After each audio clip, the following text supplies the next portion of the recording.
to the world of Street Fighter 3. Prepare for battle. One box could leave you messed up and fractured. Block these uppercuts, they may leave you captured. May the best fighter win and win again. Battle to the top until his life ends. But if his life ends and he starts to decay, may one of his street soldiers avenge things. See you talking to the game, couldn't be talking to me. I got enough to beat and more soldiers to bury. You know we just clicked in and made you realize this game is twice as hard. You see that with your own eyes. You're on the way to choose your type of life, cause you gotta. I tell you from now, which fighter will be the hotter. I don't think you want this one, just practice. Just challenge me when you're ready with your tactics. High punch, spin kicks, watch your back split. I see you in the air when I make you backflip. Select to make your first pick. 10, 9, 8, 7, 6. Choose and pick the best one. 5, 4, 3, 2, 1. Select to make your first pick. 10, 9, 8, 7, 6. Choose and pick the best one. 5, 4, 3, 2, 1. Select to make your first pick. 10, 9, 8, 7, 6. Choose and pick the best one. 5, 4, 3, 2, 1. Select to make your first pick. 10, 9, 8, 7, 6. Choose and pick the best one. 5, 4, 3, 2, 1. One box could leave you messed up and fractured. Block these uppercuts, they may leave you captured. May the best fighter win and win again. Battle to the top until his life ends. But if his life ends and he starts to decay, may one of his street soldiers avenge things. See you talking to the game, couldn't be talking to me. I got enough to beat and more soldiers to bury. You know we just clicked in and made you realize this game is twice as hard. You see that with your own eyes. You're on the way to choose your type of life, cause you gotta. I tell you from now, which fighter will be the hotter. I don't think you want this one, just practice. Just challenge me when you're ready with your tactics. High punch, spin kicks, watch your back split. I see you in the air when I make you backflip. Select to make your first pick.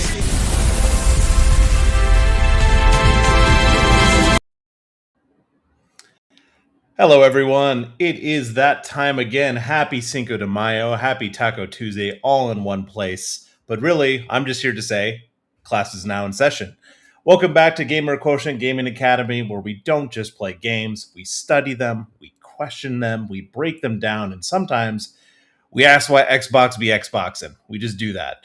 I'm Nick, also known as Tragic Elite, and tonight I am leading this off, and we are officially opening the doors for class session 74. And class, tonight's syllabus is absolutely packed. We're kicking things off with quick bites and rumor mill first this time, where we'll run through some of the biggest stories, updates, surprises, and questionable business decisions happening around the industry today. We've got Xbox leadership moves, EVO Japan announcements and reveals, Capcom teases, big sales milestones, and GameStop is making headlines again. A whole lot more too, but we're going to start there. Then we're loading up the memory card and taking a trip through this week in gaming history, Memory Card Chronicles, covering the week of May 3rd through May 9th. From browser game chaos to EVE Online, which is, spreadsheets in space, to stylus action games like Assault Spy. After that, handing it over to Oliver to jump in the watchdog. We'll be keeping out for games, the deals, and the value plays that deserve your attention. Then Ace takes us into the tech. We're back with Ace and the tech. I can't wait. Tonight, we're flipping the Battlefield action formula on its head with the Reverse Musou. Fans of our podcast know that man is all about Musou, so let's hear what's going to be coming along with the reverse of that. We're going to be looking at how games like Attack on Titan 2 Final Battle turn the power fantasy into survival, pressure, and pure panic. And finally, Oliver will end up with the final boss this week. And we're talking about something every gamer and every person has to face. So, I don't do this alone. You know that yourselves. So let's bring in the rest of the cast here, the rest of the panel, and the rest of the faculty for the Gaming Academy.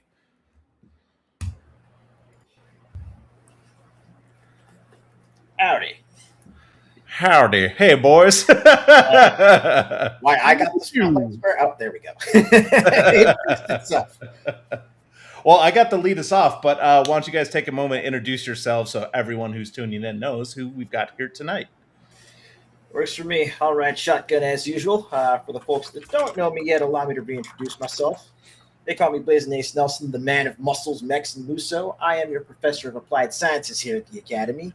And, if someone hollers enemy officer defeated, you know I'm nearby giving you the play-by-play. But I'm also here to, help educate folks not just on how you play through your games, but why certain things work the way they do. So if you want a little bit more of an intellectual look at muscle memory or anything like that, come talk to me. I'll help you out. What's the muscle memory on pulling into reverse when Lu Bu shows up? Is it immediate? 180. Like a pure 180 degrees worth of pants-shitting fear. Starting strong. Oliver, how about you, man? Well, I tried to think of something witty to say this week, so instead I think I'll just break it down.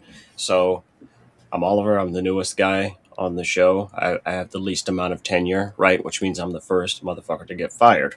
I am a writer, author, husband, dad, game philosopher, genius, billionaire, playboy, philanthropist. Next. Yeah, can we get that all just a single plaque that goes on his desk?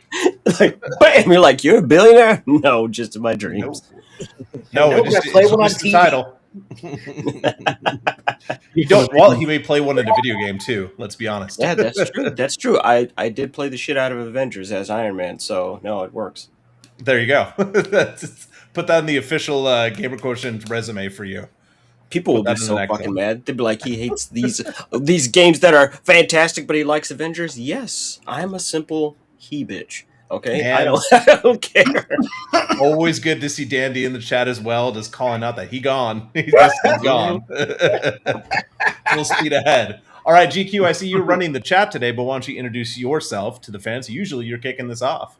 Tonight, taking a back seat, just making sure that everyone's doing their part as well. But if there is somebody that's gonna fire Oliver, that would be me, GQ Asian dude here at So yeah, I wanted to gather all the greatest minds that I know in video gaming, entertainment / business / like information.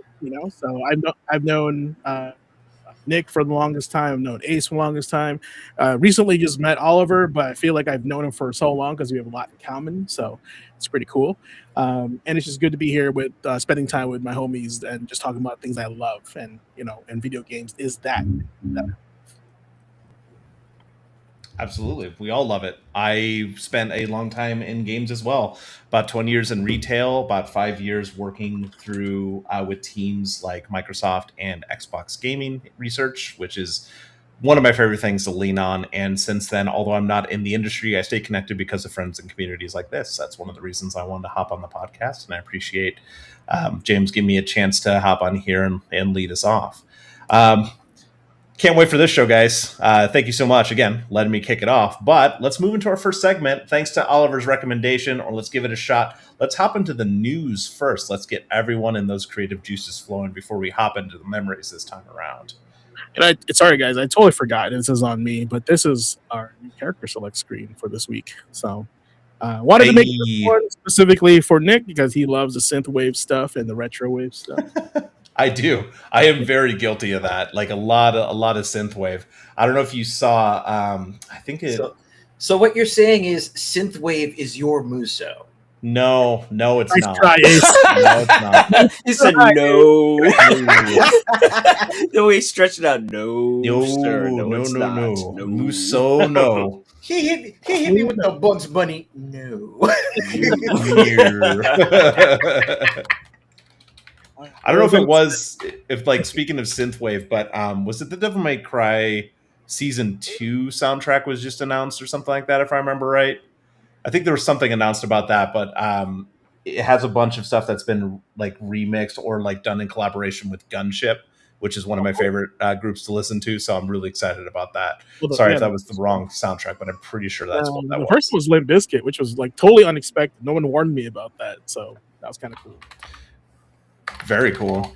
Were they breaking stuff the entire time? No, but they were talking about what was the intro song that they kind of parodied? You guys remember? It was Rolling, wasn't it? Yeah, it was Rolling for sure. All right, you know what else is rolling? This next segment with some quick buttons.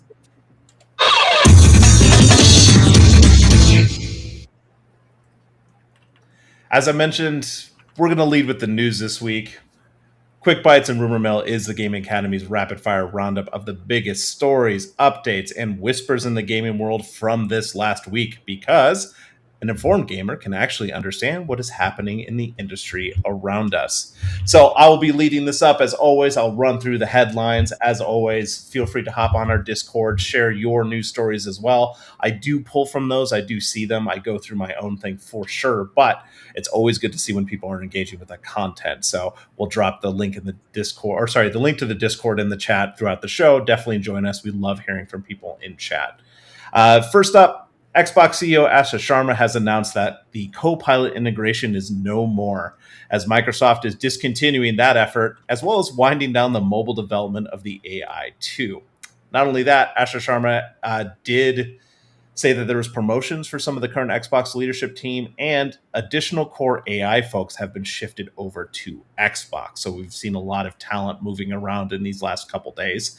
The goal is really to refocus Xbox back to more of an approachable platform and the people who use it. So again, this is another one of those ones we've been talking the last few weeks about Xbox and the changes. Another move where it seems like all the right things are happening, a refocusing on what makes Xbox good, not Microsoft gaming, as we know is no more. Guerrilla Games had held the first play test for Horizon Hunter's Gathering back in February, but now the team have shared that the next play test will be hosted this month. New heroes, new playable episode, and more will be available to testers on May 22nd to 23rd. Don't forget that if you do want to test that game or other PlayStation titles, you do have to register through the PlayStation beta program. I mentioned that I had worked with Xbox Research in the past, and I will always advocate to test titles and give your honest feedback. After my time working there and launching the Microsoft Games User Research brand, I got to see behind the scenes on a lot of that, and it's really, really cool work and really needed stuff. So definitely, if you're ever interested in stuff like that, giving your feedback, take the time. A lot of those games are improved just because of the stuff they hear in there. I know sometimes it doesn't feel like it when you're like, hey, who wants this game? Who's really wanting this? There are people giving actual feedback, and definitely check it out. Remedy Entertainment has dropped their latest financial report, and it looks like Control has surpassed 6 million copies sold over its lifetime. So shout out to the Remedy team on that one, especially with the follow-up Control Resonant, which is releasing this year. Speaking of sales goals, Windrose has also passed a sales goal this week, hitting the 1.5 million sales mark on April 30th. Our boy Ace right here on chat, we've been talking about him for a while now. We know he is a man of culture and a collector of statues. From what I remember when we were talking about the Stellar Blade game and the statues coming out for that, he had both eyes out for that one.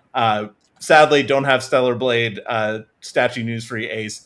This time around, it's for Fallout and Fallout fans. There's another statue on the way with 3 variants of the Fallout Nuka-Cola Girl has been announced. There's an exclusive edition that'll cost $550, and it's limited to 500 units. A regular edition that is 500 and set at 1,000 units. They are also doing a collective edition, if I was reading that right. That's the name of it. It's also still 13 inches tall, but it's unpainted and runs for 400. And apparently there's only 50 units of that one being produced. So we'll see what happens for fans of that.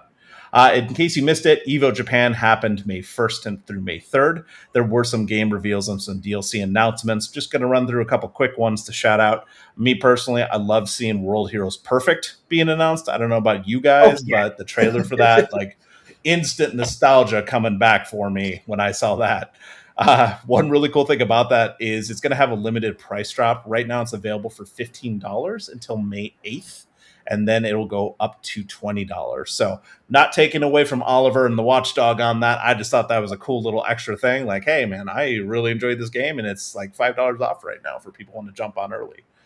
Fatal Fury City of the Wolves did reveal a new DLC character for Season 2. We are getting Mr. Karate from Art of Fighting.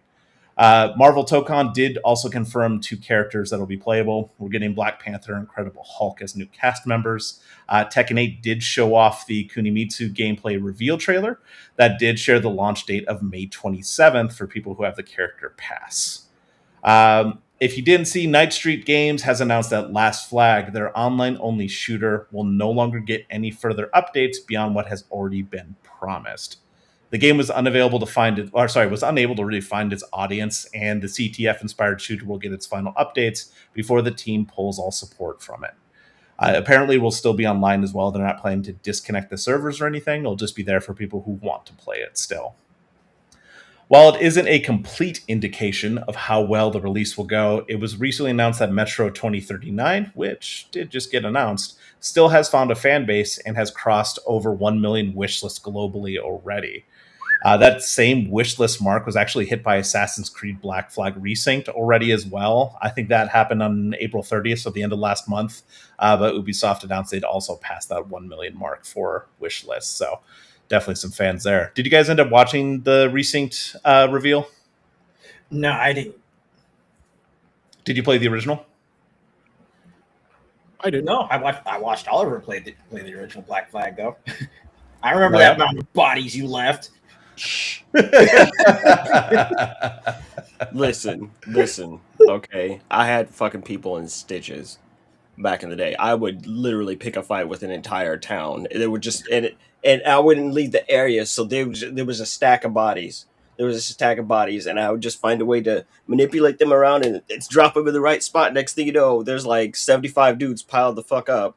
And people were like, "You're not supposed to play Assassin's Creed like this." I'm like, "I will play it however the fuck I want." No, I'd be kicking people in the chest and shit. I still have clips of that from that stream, Ace. I still have them, right? Where I just kick a dude in the chest real hard and then roll up on his boy with my sword out, like, "What you gonna do about it?" And he's like, "I'm not doing We might shit." need to put some of those up on the Gaming Academy YouTube. We might have to, because I am acting fucking ridiculous. I didn't know that was the beginning of me being a dumb fuck. One really cool thing to do if you do end up finding those clips and you want to upload them is if you happen to get some clips of you playing Resync to do a little side by side of like, that's your memory card chronicles, like, how have I changed in this time? We're going to see you haven't changed at all, but it will still be fun. It'll still be fun. You're like, is he doing it? Yeah, he's still kicking people in the chest even a decade later. Like, how have I changed over the past 10 years? Not at all. Right, it's like, I haven't. it's booting up Sniper Elite again. Yeah, he's still shooting people in the balls. Like, that's what he does. Corporate needs you to find the difference between these two pictures. They're the same. All right. Well, I appreciate it. I know so much more about that now, and I have to find those clips.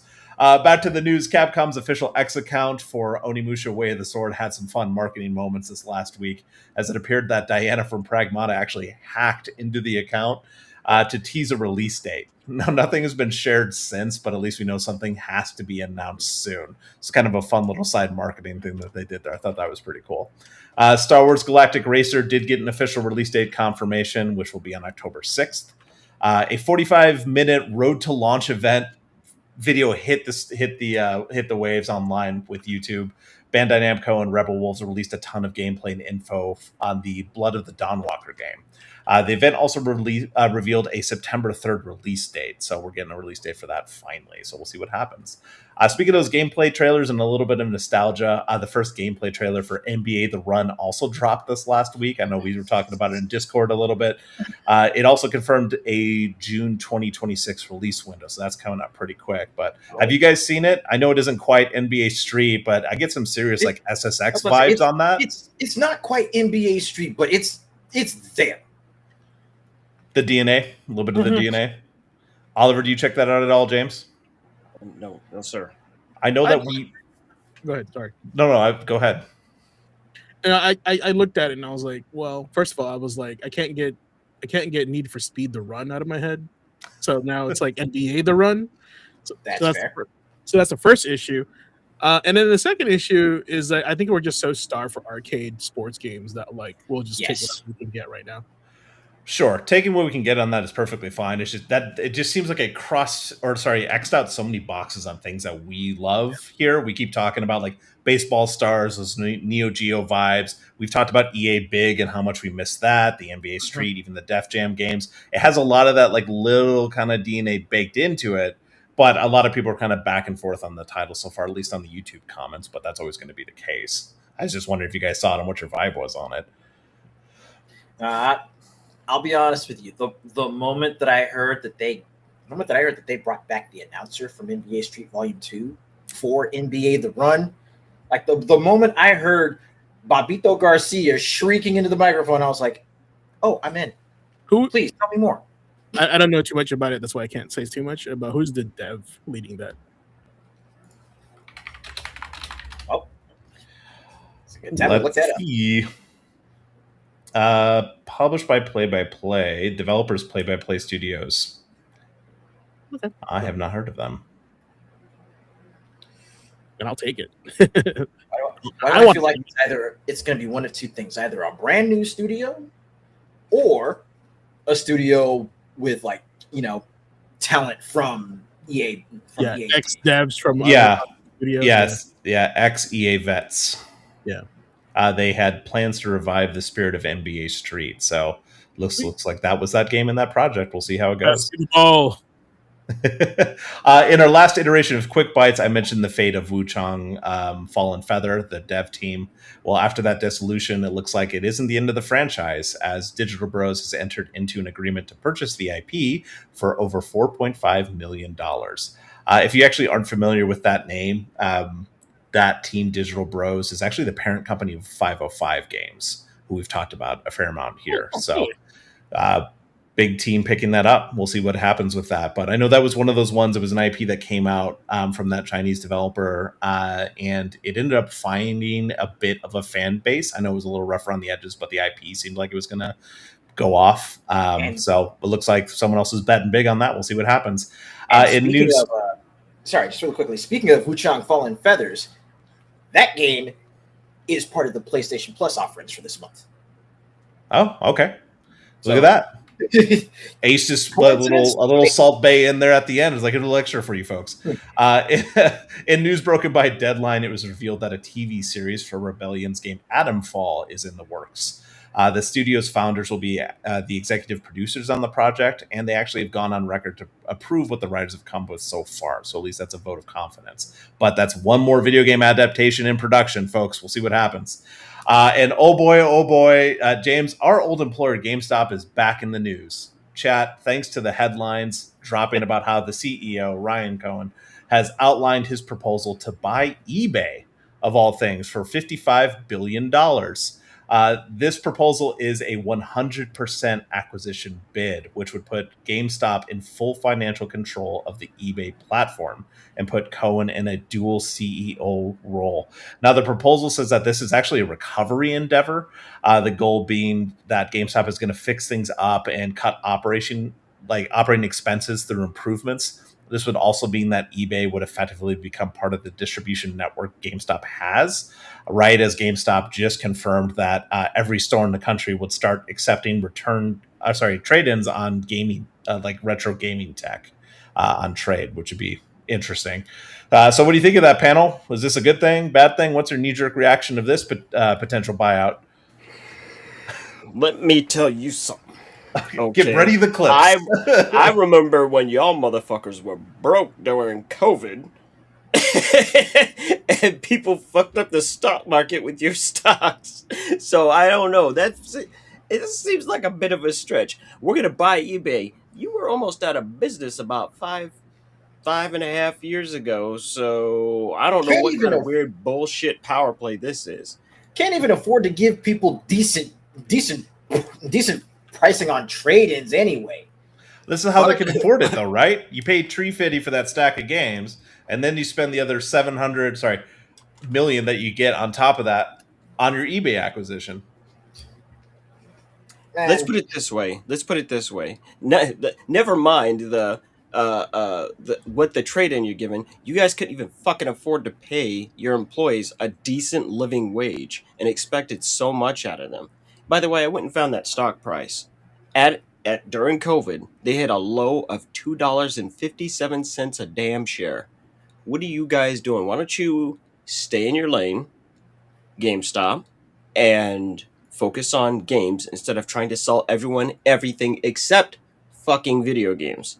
I don't know. Novel idea. It's like, just call me crazy, but why don't you just stick to the thing that even got you in this position in the first place, right? Trying to buy eBay is just a bizarre, mutated idea that is sure to just kill two industries at once instead of one quickly. Now it's two more slowly.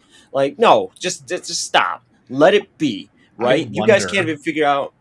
they can't even figure out how to deal with digital distribution. They're like, Sony and Xbox be like, hey, you can just buy games on our store. They're like, we don't have a strategy for this. And it's like, what are you talking about? Just keep selling the physical games that come out. People like the physical games. You have a market. Stick to your market. Right? I think it's well. I mean, having James and I've been in the retro and the GameStop, the retail experience in gaming. There was always that push that eventually physical is not going to be a thing anymore. It's going to go that way. So I understand the need to pivot, especially worrying about the future there. That's always been the consideration. That's kind of been there. But this is kind of a weird bid for me, James. I know that you've sold stuff on eBay before. What's your take on this? My take on this is exactly this. So the reason why GameStop wants to acquire eBay is because eBay actually owns TCG Player, which is the #1 market for selling trading cards in Pokemon and Magic the Gathering cards. And right now, Collectibles, which is the trading cards that are sold by GameStop, have the highest revenue gain in like years with them. Like they actually had a 54% increase in sales through that collectible market, and they had a decrease of about like 50% of revenue in the hardware sales market. So if I was a eBay CEO, I would say, they want to buy us because of this, right? Because we're a key integral piece to getting market share in the trading card business, because they own TCG market and also eBay, which would put them in like, I would say 90% of platforms that sell trading cards on the market. So that is their key move, in my opinion. Yeah. Ew. That's just awful. Ew. Well, right? I mean, we can even see that. eBay. We can see that in our local store too, right? I mean, there's a local store right down by me, not only to sell retro games, but reselling cards, man, is a huge part of that portfolio. You can see in the prices. There's a market. The idea of GameStop has now shifted to like just games in general. It's not video games anymore. Unfortunately, they saw them with ThinkGeek, right? When they bought ThinkGeek and tried to make stores out of that, like it became collectibles and merch and that kind of thing years ago. I was curious about this purchase because eBay is basically eclipsing GameStop by like 4 times on the stock market, right, on their pricing. But if you look at their numbers on revenue gain and losses, they lost on video games, but they gained on collectibles, which is the stock cards, cards and TCG. That was eBay. eBay grew on that, but lost on games. No, GameStop. Okay. Yeah, they're down 50% on hardware sales, but they're up 50% on collectibles, highest growth and margin driver. So they're seeing where the market's moving. Correct. So they're shifting from video games, honestly, to trading cards. We don't want that, but the CEO, to keep the GameStops open, they want that. So it would make sense given their past and kind of shifts they've made before. I mean, some of the cards they decided to go into, some of the memberships they decided to sell in store were always like, why are they doing this kind of thing? I remember when we were still working there, I stopped working there in 2012, and there were still like decisions being made that just kind of baffled me back then. Remember when we started to get Zunes in, and then iPods, and then reselling those and other like media cubes? We had to lock them up on the little walls and the little like acrylic holders. We'll take even that weird Nokia cell phone. Engage. Yeah.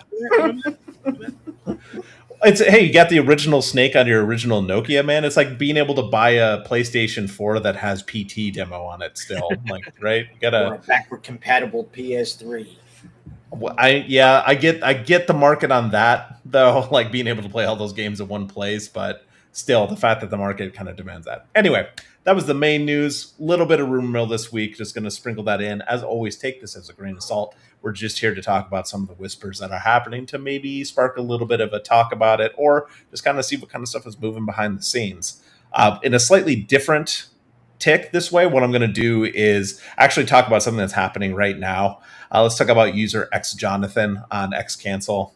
Earlier today, he actually leaked an image of the Assassin's Creed Invictus gameplay, the early alpha build. With that early alpha, just as always to state, that is very clearly not a finished project, but that was something that was leaked. However, Ubisoft's AC Twitter account was quick to point out that, quote, this might have started as an image from a private test, but it's been heavily altered, most probably with AI, unquote. This created a bit of a blowback on the leaker, who did confirm they did use AI on the image, but only to, quote, remove the watermark and improve the image quality, as well as changing the costume color. Obviously, this set the Gaming Leak subreddit like on fire on this leaker. That this whole saga has just been a thing back and forth all day. It's made that leaker look really bad. Not to be outdone by that, a few hours ago, X Jonathan then leaked a bunch of other information, like dumping screenshots online, including screenshots of the Blood West Scavengers DLC, an unreleased game called Rock Beats, and seemingly a brand new Worms game that's in development as well was leaked in the images. Yeah. So if you go on the Gaming Leaks and Rumors subreddit, you can see a lot of people flaming this dude, but then a bunch of content just falling, and people are like, what the hell is this going on right now? So a whole bunch of like drama saga stuff happening in the rumor mill this week, but all kind of around one guy, and it started with Assassin's Creed. According to MPFirst.com, NetherRealm Studios is reportedly working on Injustice 3. Now, this news is pulled from resume listings from an artist at WB Games, which includes the sequel to Hogwarts Legacy. This also seems tied to comments Ed Boon made in 2022 about returning to the Injustice series, so it might have lined up. So I don't know if you guys are fans of the Injustice series or them kind of returning to it. What do you make of that one? Well, I'm very curious. I'm very curious as if now that all that stuff is under one umbrella, right? Are they going to give them a little bit more leeway as far as violence goes, right? Like, you remember all the way back when we had Mortal Kombat versus DC, and it was like, hey, we got to be sensitive with this. We can't be off here killing, other IPs, heroes in horrifying ways, right? Yeah. And I'm just kind of curious. It's like, well, it's been a long time since Mortal Kombat versus DC, so between that and Injustice, I'm like, how far are you guys going to take this? Or are you still going to try and keep it in that middle ground? Are they going to keep riding their PG-13 line like they did with the first two Injustice games, or are they just going to go bucket we ball, right? Next thing you know, Superman has snatched out everyone's neck. Like, oh, okay. Like, I'm just saying that might be cool. I might show up to see that. I might watch the stream. I will not play it. I'm too squeamish to do it with my own hands. Well, it's like Andre said in the chat, with how violent the recent DC movies are doing, they think they could do it. So, bingo, exactly. That's exactly what I was thinking about. I was like, man, Superman got his fucking arm broke, right? He got his shit dislocated, right? He's all laid up, like, oh. He's like, stop playing around down there. I'm not doing important stuff. Ace, Superman got his first destroyed. Did you play the Injustice games much, Ace? Yeah, actually, I forget whether it was during a sale or when they were on PlayStation Plus, but I've literally got like the complete editions for both Injustice 1 and 2. No, it was during a sale when they were both up for like, I think it was like $40 for both games. And all I have a silly question. In that regard. Wait. Wasn't Injustice the first time that NetherRealm had started doing the kind of clash thing where at the beginning of the fight they'd cross arms and talk mad shit at each other? I was going to say, I think Injustice started that before they moved it over to Mortal Kombat. Yep. See, hot damn, I knew it. Yeah. So you're saying that they should take some stuff back from Mortal Kombat and start bringing spine pulls and stuff like that. Snatch your shit back, like ripping out the necks. Like, take it back. We all know there's going to be one move where Wonder Woman either uses her shield or her foot to X-ray somebody's whats. Oh man, right in the grub, geez. Right, it's just going to be ridiculous. Last rumor I have for this week is Reps Gaming reporting via YouTube that a former Halo Studios dev has confirmed that the studio is full speed ahead on remaking the Halo trilogy. Also, that two more sources are confirming that Halo 2 and Halo 3 are actually already in early development. Apparently, in addition to that, one of Reps Gaming's verified sources shared that the trilogy remakes are happening regardless of how well Campaign Evolved does. So that's an interesting little tidbit at the end. If that ends up being true, this source apparently was verified ahead of time, so someone who had worked there. It wouldn't surprise me if that's the case with Campaign Evolved, just with all the moves that Xbox is trying to make right now and recover that kind of market share or get people back in. they don't need campaign devolved to sell well to just burn through the trilogy and get more people back into the story, because that original trilogy still holds a lot of water for a lot of people, myself included, especially with what you've seen happen to the series since. But that's just my take as someone who's been a fan for longer. Anyway, guys, chat, gals, everyone listening, thank you so much. That's the news and the rumors for this week. I'm going to hand it over to my boy Ace to move to the next section. So, since we just finished talking current events, let's go ahead and let's hop in the time machine and take ourselves a little trip back. Of course, I'm talking about this week. Man, that is such a nostalgic and iconic sound. But I digress. So, as per usual in the Memory Card Chronicles, the panel will take the class on a trip through an entire week of gaming history. Each day of this current week features a game handpicked by one of our panelists, and together we'll revisit 7 days worth of legendary releases, seismic industry shifts, personal stories, and the moments that made gaming history unforgettable. And seeing as how I've already been yakking your ears off, might as well go ahead and start us off with May 3rd. So, on May 3rd in gaming history, I decided I'd go ahead and, hop back onto Newgrounds here and call out a little time waster that I used to spend a lot of my afternoons in the college computer lab just messing around with. That being Sonic Tetris. Now you got to ask yourselves, what's the point? I mean, if you're going to be playing a Sonic puzzle game, you might as well be playing Robotnik's Mean Bean Machine, right? It's not like Sonic's going to have a Tetris Attack, style game sitting around here. But, it was something to do. It was one of those games where I was literally I had fallen into an internet rabbit hole, turn around and I'm like, Sonic Tetris, why does this sound like something little 8-year-old big head Ace was thinking up in his grandma's backyard? So I sat down, started playing it, and it looks exactly like I imagine little 8-year-old Ace would have imagined it. It was a time. 2006 was definitely a time. Of course, this was also the same year that God Hand came out, so all the weird shit was hitting. Can we, I'm very glad that you brought up the specter of Newgrounds. Raise your hand if you spent too much time on Newgrounds in the past. That's the hand right here, high up for me. I can't say that I was playing games like Sonic Tetris, however.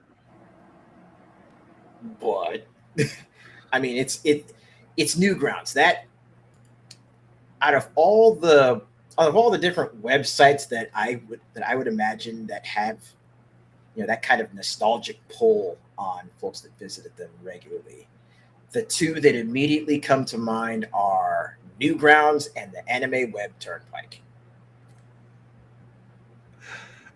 So Sonic Tetris on Newgrounds is what you said, right? Was that Tetris made in Flash in 2006? Mm-hmm. Okay. It was Tetris made in Flash in 2006, and the only thing that made it Sonic was the simple fact that each of the pieces were instead replaced with repeating little icons of the different enemies from Sonic the Hedgehog. It is a trip, dude, to go onto Newgrounds, looking this up after you mentioning it, and just seeing reviews from 2017, 2010, 2009, 2008, all the way back to launch at 2006, and just seeing people's response to it. And it goes from it's Tetris made on Flash in 2006. It shouldn't be that bad, right? Well, it is. To the first few people be 5 stars, sweet, this game is awesome, it's some good Tetris. How times have changed when you get that lens, man. When you're going back, you're like, wow, I used to spend so much time in this. Love this. Yikes. A whole lot of yikes. I feel that way about a lot of dating sims on Newgrounds that I played when I probably shouldn't have been playing them. Like Sonic in that picture right there. This is what he made me. That's awful. Oliver, do you have any fun Newground stories? if I remember correctly, because it's been so damn long ago, that was, if I recall correctly, I think that was the first time I ever saw Ultimate Showdown of Ultimate Destiny. I remember being there when Binding of Isaac was such a tiny idea, right? And you like, if we're really going to pull deep and hard on this one, right? Like, wait, I guess I have to slow down, because there are whole homies that don't remember. They don't remember that Binding of Isaac started off as a Newgrounds game, and it was leaned way heavier into the Zelda vibes. Like, even though they've abandoned like quite a bit of the they made it legally distinct, legally distinct trauma. They no, the UI was really Legend of Zelda with shit, like poop. Like the fact that, for them to start there, using these aspects as this, let's call it a satire of Legend of Zelda, and then remembering all the stuff they went through, and they finally got that game onto the 3DS, years later. That's kind of a trip to think about, to go, wow, at no point Nintendo sued you, like, whatsoever. That's actually impressive. You fuck around and be a kid with a lemonade stand, right? Mario, bing, bing, wahoo, lemonade, and Nintendo will sue the shit out of you. They will get you quick. So the fact that Edmund McMillan and, all those guys were able to pull that off, that's kind of a mind screw. Not to mention, the fact that he was able to use the Nintendo Ninjas.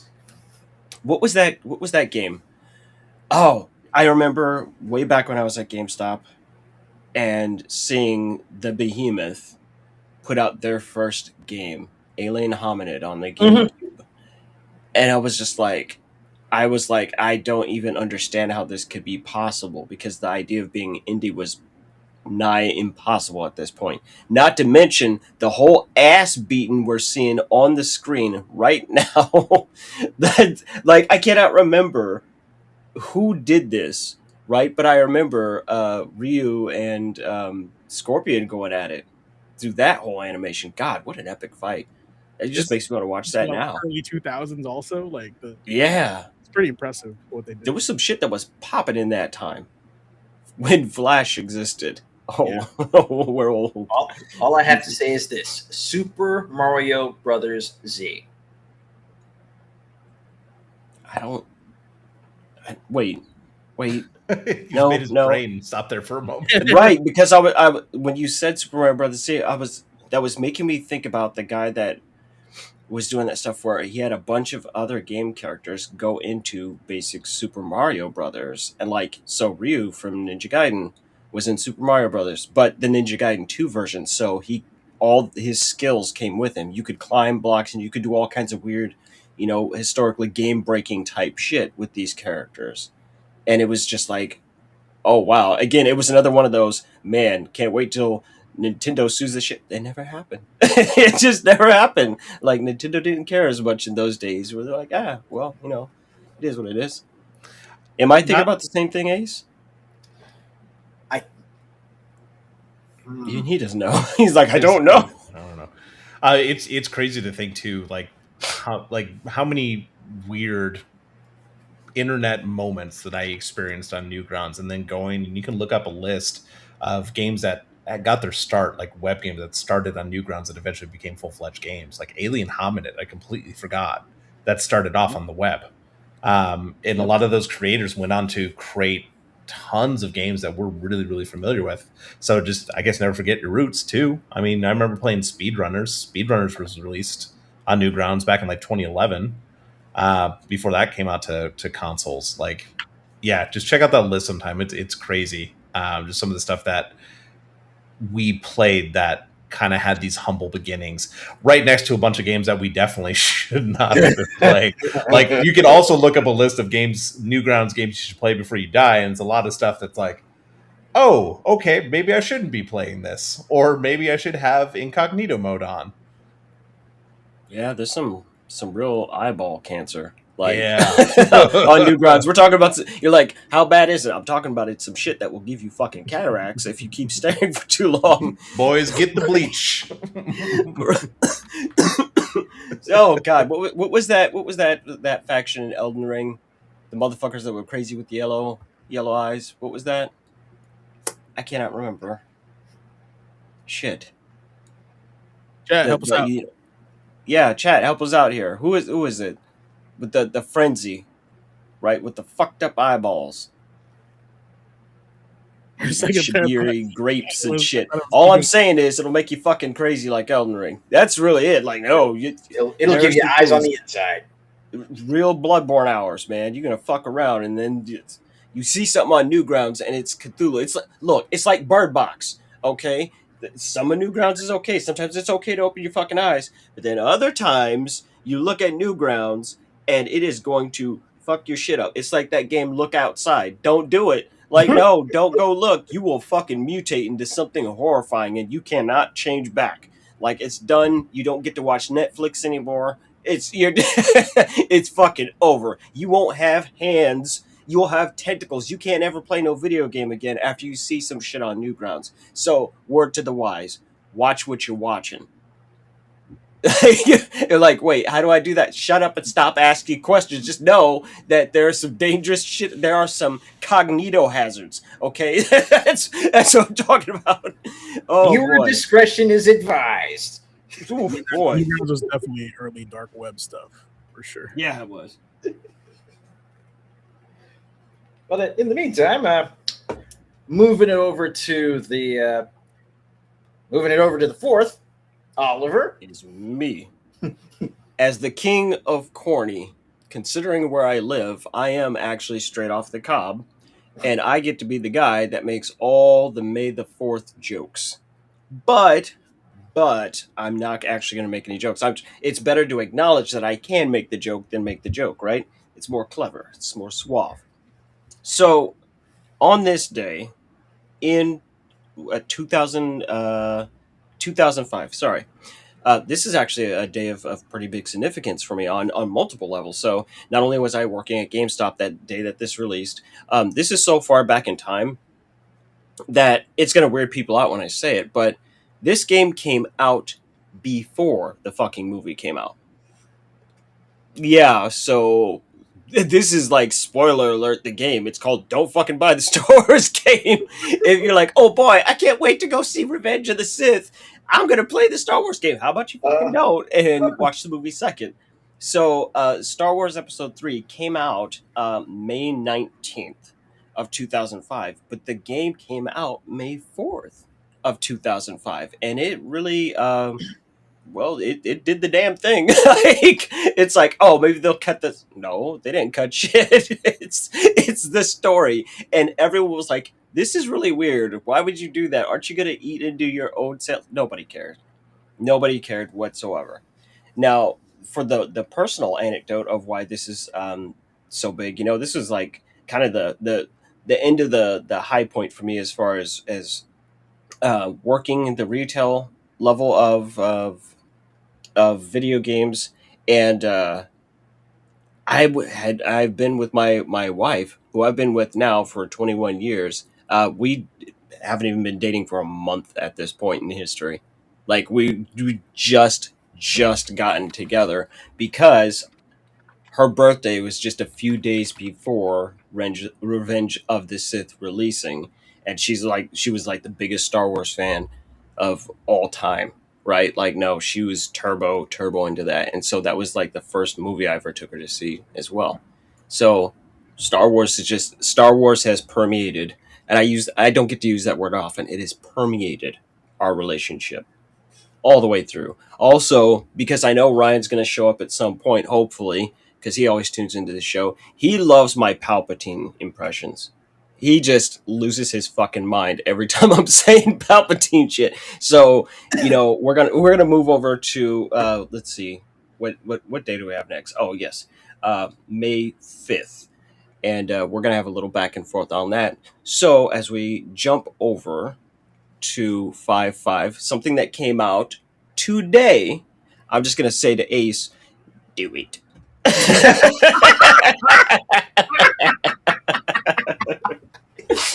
You monster. Do it. No, let me rephrase that. You fucking deviant. Like, So oh, look- you weird fucking degenerate. Like, yeah, it's me. So look, today is a day of coincidences. Not only is it, Cinco de Mayo, but this is also a Cinco de Mayo that falls on a Taco Tuesday. And on said Taco Tuesday, Fuck, he's right. that right there, That's incredible. That's it. That's the clip right there, baby. I was like, wait a minute, son of a bitch, he's right. What an amazing, like, it's like a fucking eclipse, man. Like, holy shit. am I out of line? But I'm right. Mayo on Taco Tuesday? That's incredible, right? Yep. It's like, how much do they cost at that point? Like, how many solar revolutions do we need to go through before everything aligns exactly for that to happen, right? Someone's gonna do the math. Like, statistically, how many Taco Tuesdays and Cinco de Mayos align? Oh, I'm gonna go ask AI. Mm-hmm. It's gonna be great. It's gonna be great. I will await the report. But before we get too much further into stellar coincidences, let's talk about a pretty freaking stellar early access title. Now look, when Dead is Disco, when the demo dropped for this thing, both Oliver and I were already losing our minds. Oh, and here we are checking out the fight with the Prophet. You are seeing the words on the screen right now. You are literally seeing the lyrics that he is spitting, the bars that he is literally spitting at you can do damage, along with, the cars on the freaking street. But I sat down to start playing this earlier, and the first boss that I took on was the one from the demo, Hemlock, and it was Maniac. It was beautiful. But then I decided to take on the Prophet next, and I was not expecting any of what happened. Like I thought I was like it felt like I was fighting a mix between Busta Rhymes and Fat Joe. That You know, rhymes. I also grabbed this, but I haven't gotten a chance to play it yet. So I'll be streaming it after our show is up and over.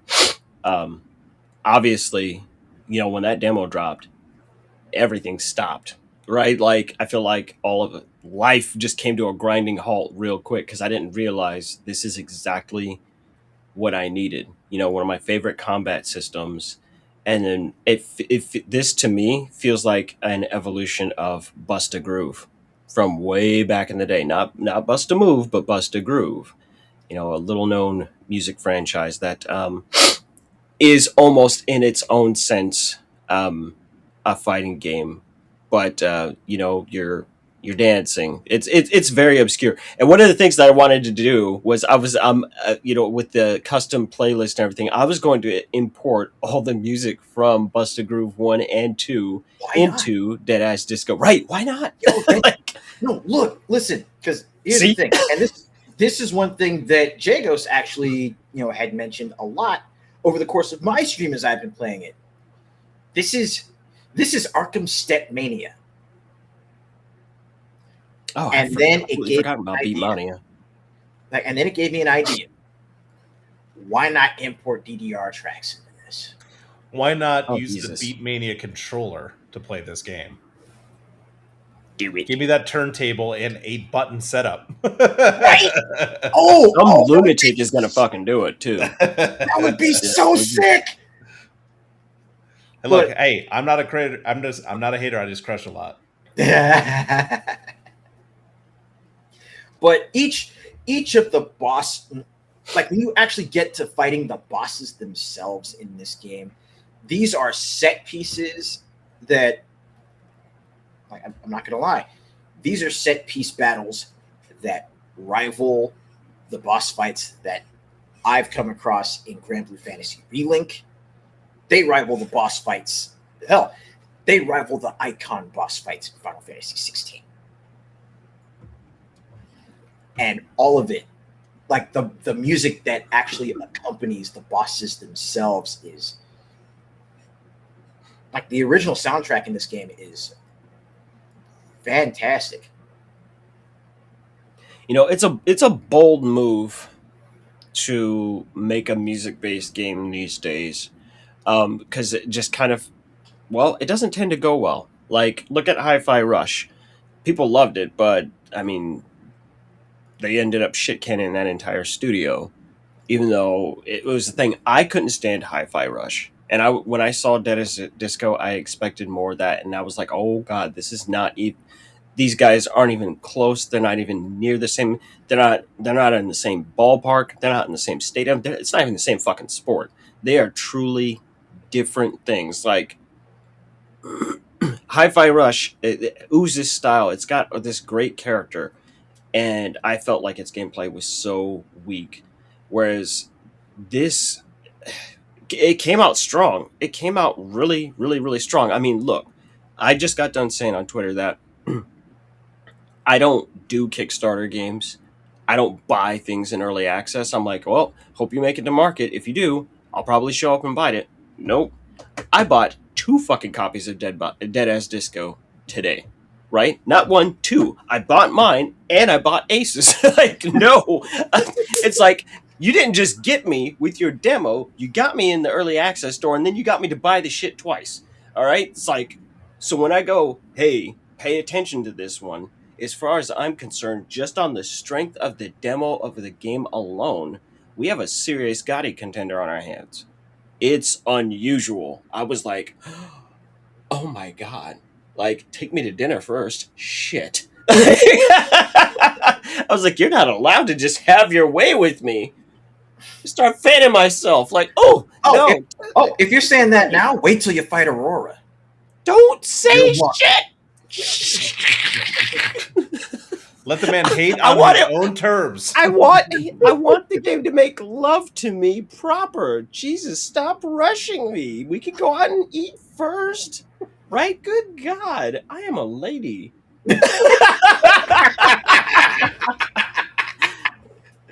Comport yourself accordingly, mister. Well, let's take that topic and completely switch gears for the next day for what I'm talking about, because it is not that game at all. It is Excel in space, my friends. 5-6. Let's talk about EVE Online. For years, this game was that sci-fi MMO that was labeled as spreadsheets in space. Players who really, like, honestly, I'll be honest, like, players who took the trading and business aspect of this game, like, even slightly seriously, did have to rely on cheats to, like, manage their game experience. There was just so much happening and so many little details and little factors that you could use that would help you play that game and actually, like, make money out of it. Also, honestly, the early UI left a little bit to be desired. So much so that in 2023, if you didn't know, Microsoft actually created an actual Excel plugin for the game. After all those years of comments about it, Microsoft was like, all right, fam, here you go. Here's Excel for your game in space. Really why I wanted to highlight this one, I only played it a little bit back in the day because I love sci-fi stuff, so I had to give it a shot. I also played a lot of Freelancer. I've said that before on this pod. I just really enjoyed that sense of freedom and being able to play the game like you want to. So I really wanted to highlight it because we've been talking a lot about Crimson Desert lately, and that's kind of had a very similar experience in terms of, like, people bouncing off of it. Both of those titles were a huge sandbox experience where you did not have hand-holding and you got complete freedom to experience the game as you want. So this released in 2003, so 23 years ago. And we were still kind of having the same issues in that sense of just like, hey, you wanted freedom in a game, here's freedom in a game. And not everyone loved it. You can mine, you can explore, you can take part in combat. What made EVE that much crazier, though, especially, again, think of that, 2003, was you had an entire universe to explore. A lot like my experience with No Man's Sky, you can kind of spend a year or more before you just find something new you hadn't seen before. It is a completely different experience, and at a time where there wasn't a lot of things like it. I mean, there's still people playing today, but this is very much a very particular audience for EVE. It can take days or weeks to earn skills. It really is a game that requires you to like join corporations and group up to get the best experience. It is a social experience. It is an MMO. Like I said, spending days just skills. You can also spend days just to earn something, and then like say a ship or credits. You can literally permanently lose it in a space battle and have it explode. I remember when news broke. I don't know what year it was, of a giant corporate war that happened between a bunch of like long-standing community groups going on and fighting against each other. So it's crazy to think that many years ago this kind of game came out that offered all of this stuff, and over the years and over the iterations as it's grown, it created that experience for people, and it still has its fan base. I don't know about you guys having played it. This thing always had a vibe when we were working at GameStop, and people are just like, oh, Eve, that's for very, very particular nerds. I want to play that. And it was Excel in space. But you can't deny that it gave a very unique experience to people playing the game. It's massive, even today. I just remember when that fucking heist went down. The corporations in that game, the size of, we'll say, guilds, were so fucking massive. And the sheer amount of times we heard about real kind of social engineering incidents that happened within the game that were considered legal within the game's terms. Like, no one's actually committed a crime or harassment. It's like, hey, this is how the game gets played. Like, I can't remember exactly all the details because it was so long ago. Like you said, the game came out 23 years ago, and even I knew a couple of people that played. It was a one time where basically a dude had infiltrated a corp, right? Like on some real sneaking mission, some real solid snake type shit, gained everyone's trust, and then basically robbed the entire fucking guild. Like, Jesus. robbed them blind for like the equivalent of like a not trivial amount of money. Like, wasn't like something like substantial amount. yeah, like, and especially because of like, if I recall correctly, I think you could actually take in-game currency and turn that into EVE game time. If I That's what recall. I was going to mention, because one of the facts that I looked up when I saw this was because of the way that the virtual currency worked, you could use a virtual currency to real currency exchange in the game. Basically, it allowed players to spend massive amounts of in-game currency to purchase items called Plex that grants like a month of subscription service. So Plex, people tried to like buy that with actual money and then other monetization stuff into the game. So there was a battle called the Battle of BR5RB that was bought. It was one of the largest player versus player battles in gaming history. The in-game cost of the losses totaled in estimated real world value was $300,000 to $330,000. Good Lord. Of content lost in that battle. Because when you lose shit, you lose big in EVE, right? Like, it's not small. Like what were there's so many little details about it because I didn't play it as extensively, but like the biggest ships in that game are, it costs real scratch, and to lose one was like an actual devastating loss if this corporation existed outside of the game. Like, no, it was crazy. And the things that they've done with EVE over time, the amount of tech that has grown in video games because of EVE is just beyond staggering. Beyond staggering. God, I remember when they were showing like this incredibly real cloth simulation, like real pioneering shit that they were going to do, because in early EVE, people didn't have full body avatars, right? So it was like you were your ship. That was basically the score. And eventually, like, they came around to an update of that was just called walking in stations, as in people could get off their fucking ship. And it took years before it came in, but they were like, oh, we're working on this whole system to let you guys actually have avatars and design what your character really looks like. And so they were doing like all this massive behind the scenes work. It was just a very weird time, but they ended up pushing for a great deal of cloth simulation that now exists in games because of EVE. Yeah, Weird but true. I had to look this up. Apparently, it was 7,548 unique characters with 717 unique player corporations and 55 unique player alliances that took part in just that one bloodbath.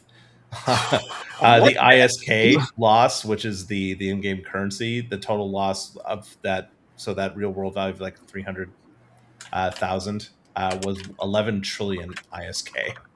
Like, that's how much stuff is. It's insane. I want to see if anyone uploaded that. That kind of reminds me of learning about Final Fantasy Online and learning about those raids that took days to do. This is the same kind of thing where you're just like, when was this happening? What year was this? How were people experiencing this in games? It's just a crazy thing to look back on and realize that people were experiencing it. That's one of the reasons I wanted to highlight this game. It's like, there's so many weird things out there that you will never experience unless you get out of your comfort zone when it comes to gaming. I had to when I was working in retail because I had to learn about other games in order to sell well, right? But then that's how I found my passion about other things and trying different games out and new genres that I wouldn't have given the time of day because, what was I playing? Like point and click adventure games and RTS. I played Command and Conquer Red Alert. That's like all I did for a while there when I was a kid. Had to get out of that comfort zone. Did you play Renegades? I just kind of checked the history of the heist, and basically there's been like 5 or 6 major heists in EVO Online history. The sheer amount of ISK that is usually stolen in this amount, they're no less than 5 figures. Like, all of them are at least $20,000 equivalent in real money. Just is gone. Like, oh boy, MMOs are fucking great because they just show what kind of weird little gremlins we are. They really do. With that being said, speaking of weird little gremlins and weird little gremlin games, One last gremlin thing. I did actually get an answer to the Taco Bell question. It's like every 7 years. That's basically it's like fucking leap year, okay? Every 7 years, Taco Tuesday and Cinco de Mayo will line up. It's about every 5 to 7 years. This is a dumb fucking fact, but my God, I did my homework on it. I wanted to know. So it is truly the holiest of holy days. Today, take your ass to Taco Bell. Represent yourself. Do it. Wow.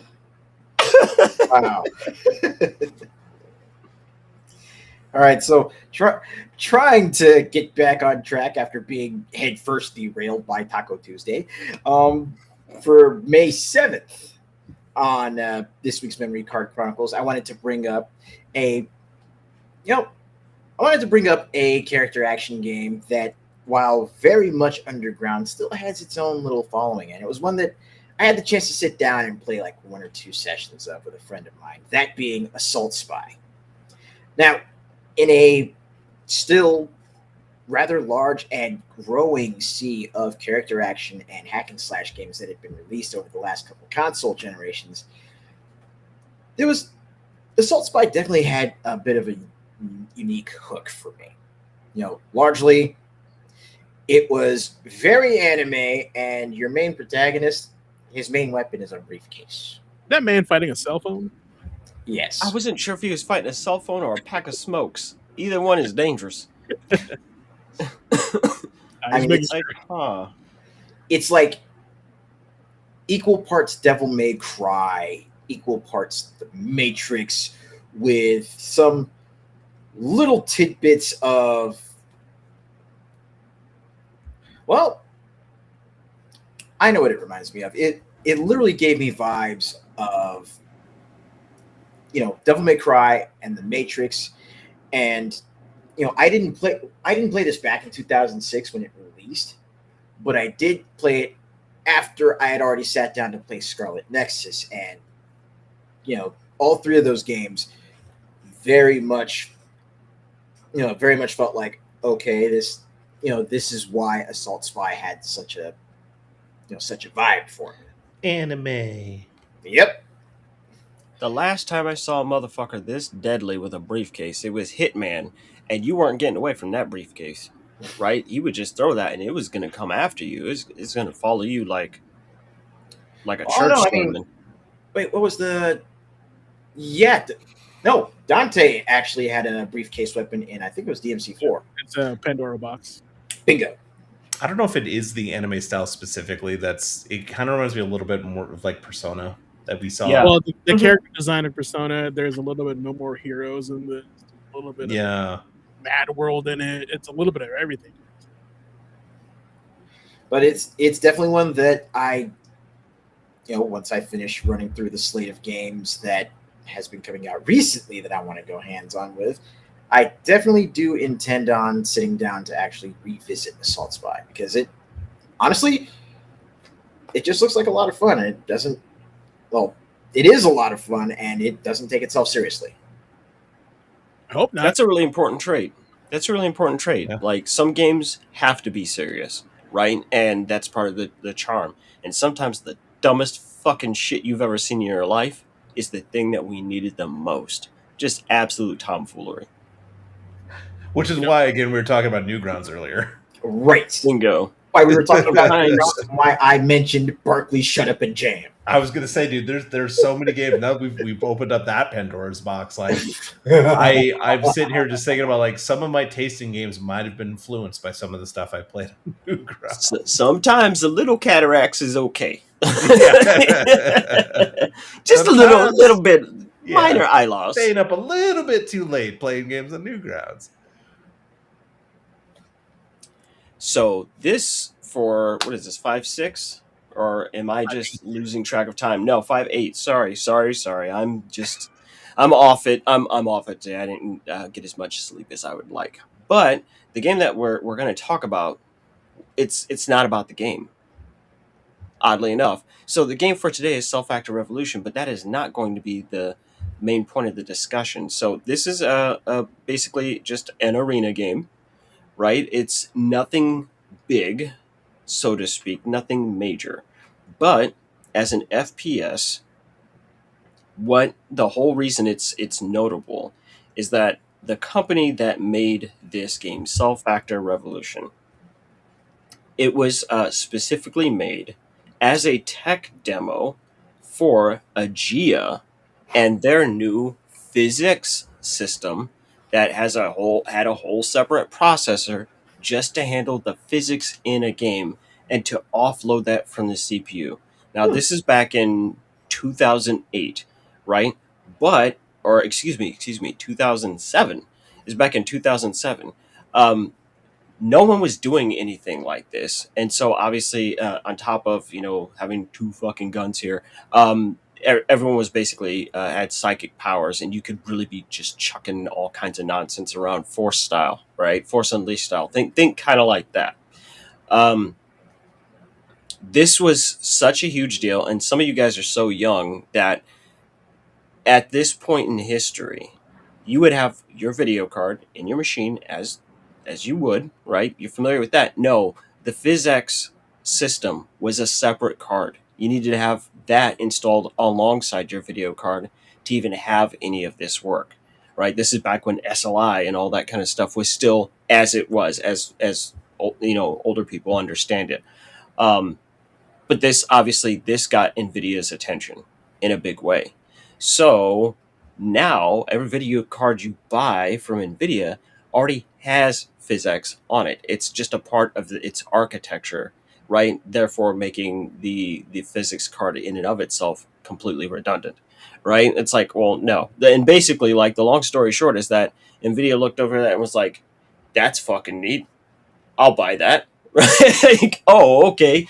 And, PhysX cards went off the market. So if you can find one, I mean, it's going to be pretty rare. And there were two Self-Factor games, but they were just made to showcase specifically exactly what you see on screen, right? The amount of work just making physics work in a game is it's not trivial. It's that we kind of take for granted these days, I think.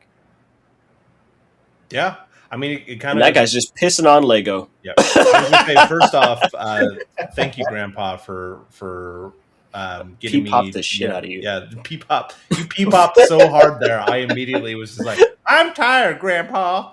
You said, fuck it, I'm gonna go to sleep. That's too damn bad. It kind of reminds me of having to get like a Sound Blaster card when you were bringing that up, and like I wouldn't integrate properly and things sounded off. I had to look up video games using PhysX specifically, just for people in chat, just like, oh, how does it connect to the games that I have?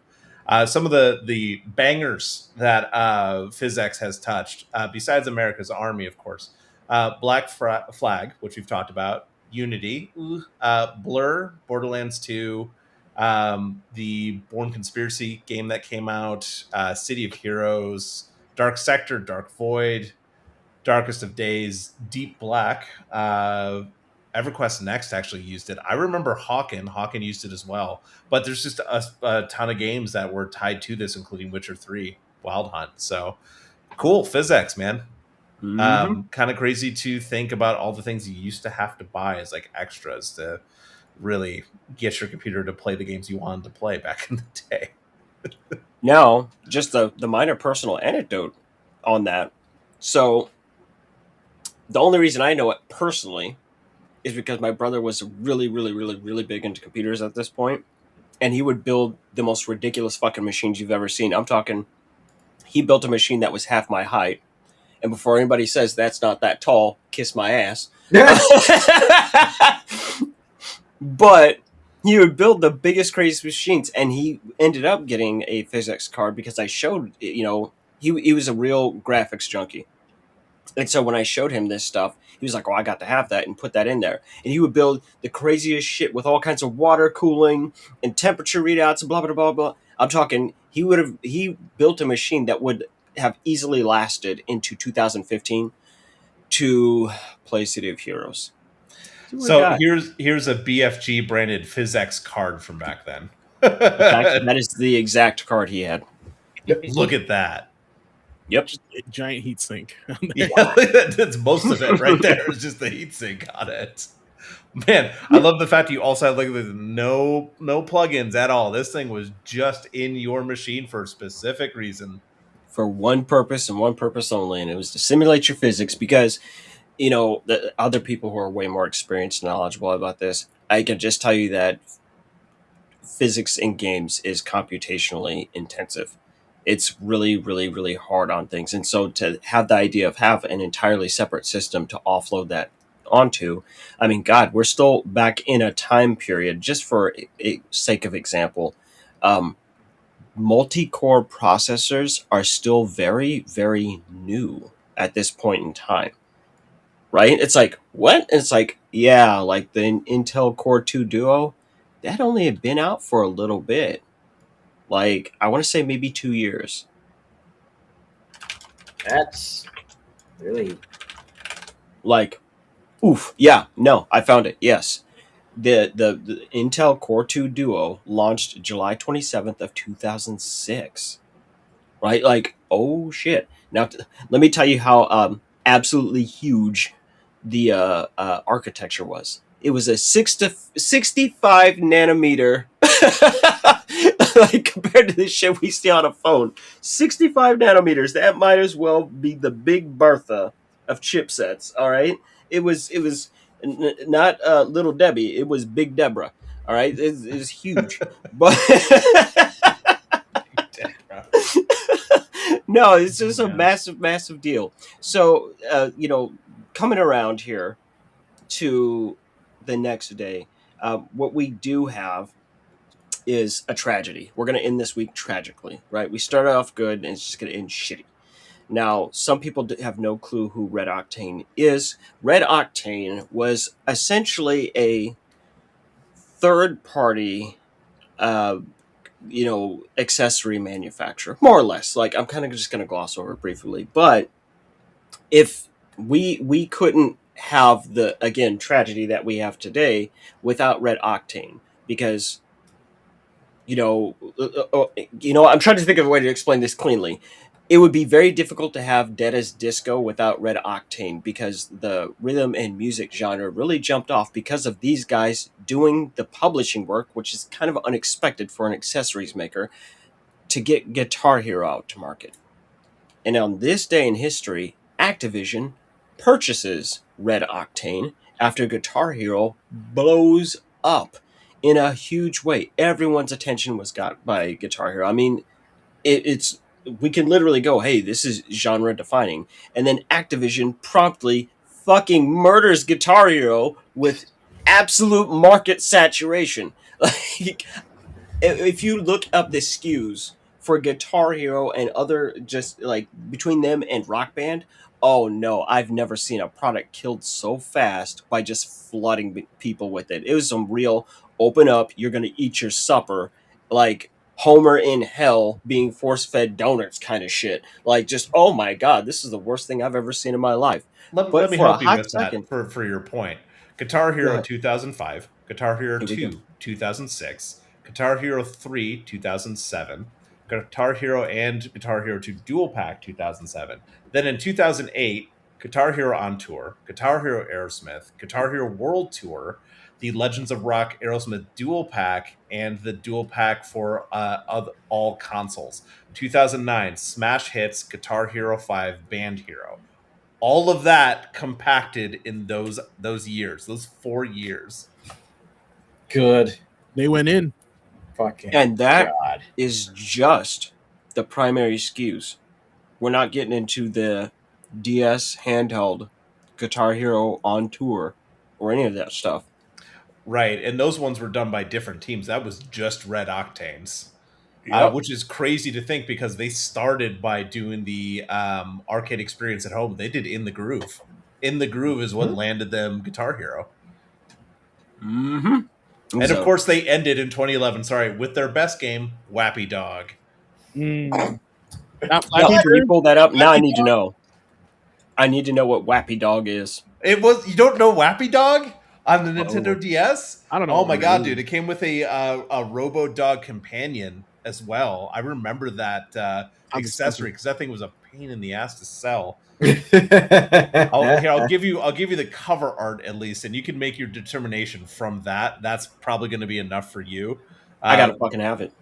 I gotta have it. I'm looking at it right now. I gotta have it. I need me a Wappy Dog. Let's fucking go. Right? You talking about I've got a robot dog that I can talk to my DS with? Fuck yes. Let's do it. I need some dumb broke shit in my house.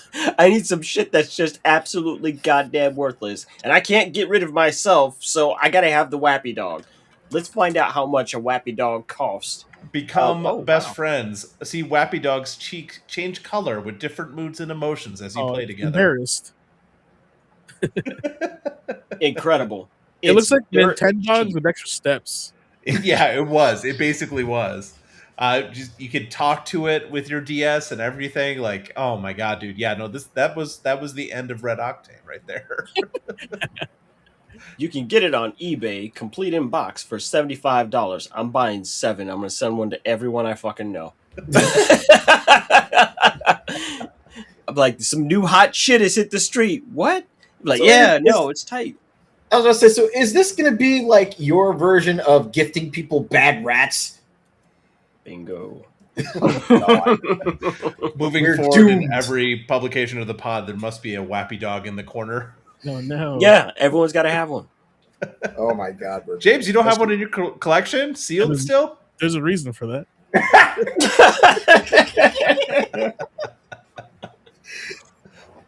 I'm like, this is sick. Not to Love it. derail from what you were saying, but it was I had to call it Wappy Dog.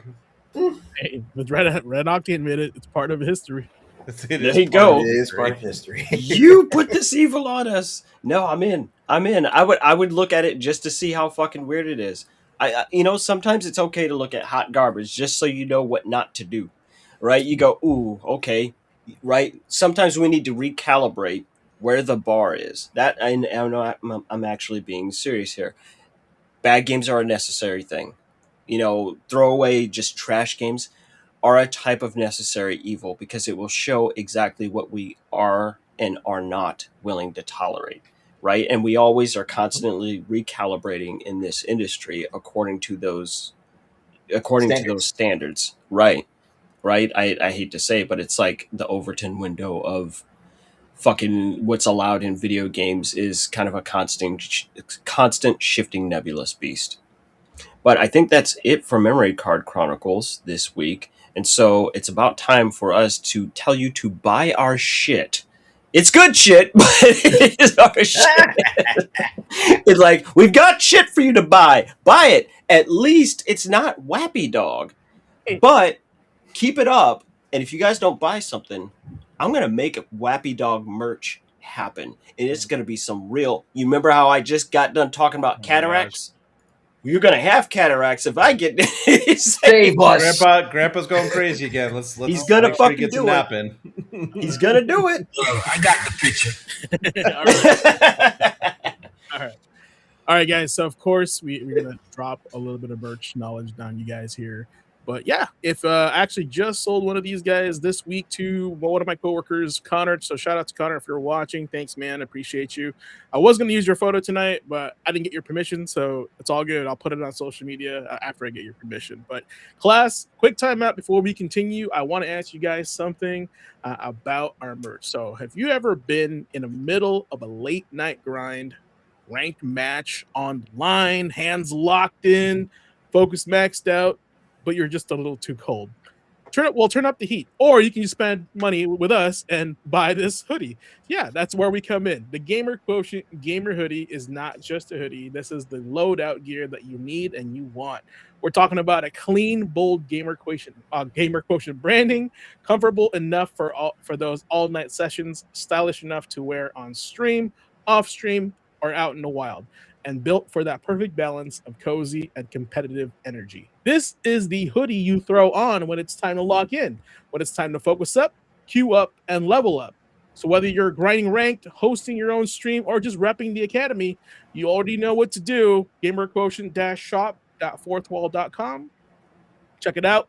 And remember, ask yourself always, what's your Gamer Quotient? Like I said, shout out to Connor. He gave me great feedback. He was like, I'm usually a little bit hesitant to get people's merch and stuff like that, but this is one of the best hoodies he's ever worn. He wants to wear it everywhere. I don't know if he was just blowing smoke, but he sent me like 3 photos and he was like really happy in all of them. So and thank you, and I appreciate you, Connor. So that's it, guys. Next we got some deals coming up with the Watchdog. So let's go over that with Oliver. Right. You. So, where did your pain bring you? Back to me. Back to P-Pop. That's the score. Back to P-Pop. Oh, no. It's not a deal if it cost you that much back in the day, P-Pop, but once you drop some knowledge on us. So, standard rules and disclaimers apply. When I do the Watchdog, I'm a dad, I'm a husband, I'm an entrepreneur, I'm an author, I'm all these other things. But you know what? I'm fucking poor, right? And I think a whole lot of other people are too. The cost of games keeps going up. Even the points of entry are going up in price. Some of them are just actually horrifying to see. PlayStation 4 Pro is going for $900. You're like, oh my God, what in the what in the Sam Hill is going on here? This is a hard hobby, and it's typically inflation proof, but we're kind of getting to that point where it's getting harder and harder to find value for the money that you spend. And at the end of the day, time is money and money is time. And most of us don't have nearly as much as we would like to have or deserve. So when I sit down to go and look up the deals for the week, I'm trying to find you things that are actually worth your time and your money, so at least you can walk away satisfied without breaking the bank. So for this week, we're going to start with the PlayStation 4 and 5. Here's what I found. Before I get into that, though, I just want to point out, because it is that week of May the 4th and Star Wars Celebration, as a rule of thumb, I went and looked. It's too many to list, so I'm not going to. But I'm going to tell you that almost every Star Wars video game in some capacity is on major sale. And if they're standalone games, they tend to be $14.99 at the most, right? Now, there are bundles, there are mega bundles. Hey, get Jedi Academy and the old Battlefront 2 and this, that, and other, all kind of bundled in. And it's all over the place on every platform. It was just like, I'm like, oh, okay, yep, we're doing the thing this week. So I'm seeing sales of up to 85% off, 90% off. So really it is just go look up Star Wars on your platform of choice. You're probably going to find something that you want. But I wanted to take the time to lay that out there because it's especially strong on the Switch this week. So just go eyeball. You're going to have to check for yourself on this one because it's exhaustive and it would make this section take forever. For things that aren't Star Wars, however, for the PlayStation 4 or 5, I've got a bundle of Overcooked 1 and 2, which is a game I love, and like only one person on Earth wants to play it with me. Everybody else just they get very angry at that game. It's like Mario Party, but you're supposed to be working together, and it turns out people don't work well together in kitchens and groups. Like, now I understand why Gordon Ramsay calls people fucking donkeys, right? Like, no, I'm like, oh, okay, this makes sense. Hey, will you push the make sense button, please? Yeah, that makes sense. There you go. So you can get Overcooked 1 and 2 and destroy all your relationships at the exact same time for $8.75. Why ghost people when you can just tell them to fuck off because they can't cook correctly? The next good game that we've got on here, and this is a personal favorite of mine, especially since we were talking about physics simulation. It's a very quietly released game a few years ago. I want to say it was about 4 years ago. And it's called Heavenly Bodies. And it is a sim game for being an astronaut. And you just go up and you do astronaut shit in space. It has incredibly realistic lack of gravity.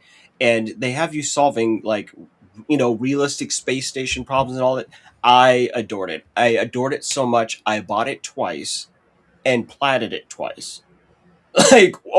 Yes. And you can get that for $6.80. I paid $20 for it, and it was a steal at $20. When it came out, $6.80, it's a fucking no-brainer.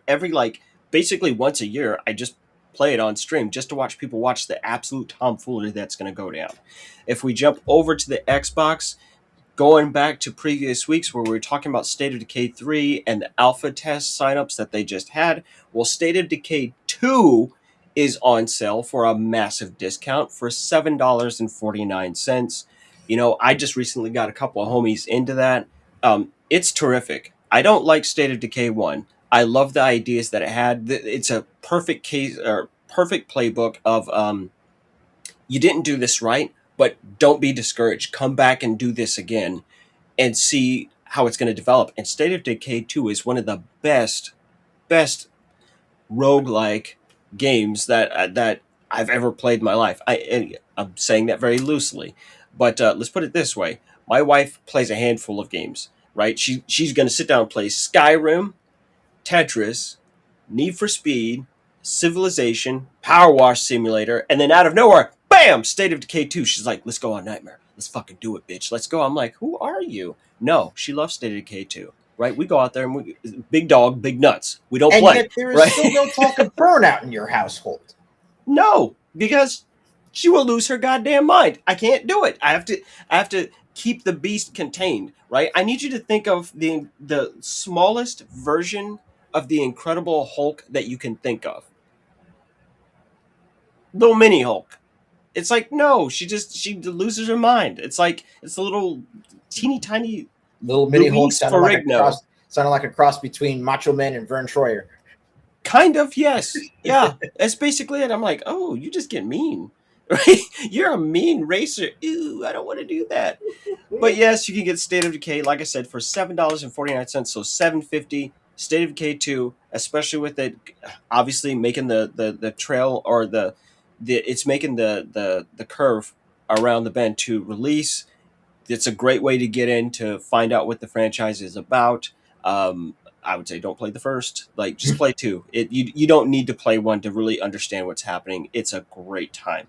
Then, I haven't played it, but again, all of us old people are going to tell you, on principle, you just play this. So, again, some years ago, there was an actual remake of the original Oregon Trail, right, for the modern day. Hey, it's in color. Hey, it's more than 2 colors and 8 bits, right? Like, you're not a stick man carrying a gun. No, it's just a real nice cleaned up presentation by the original, if I recall, the original creators of it, right? And they just wanted to bring that experience back.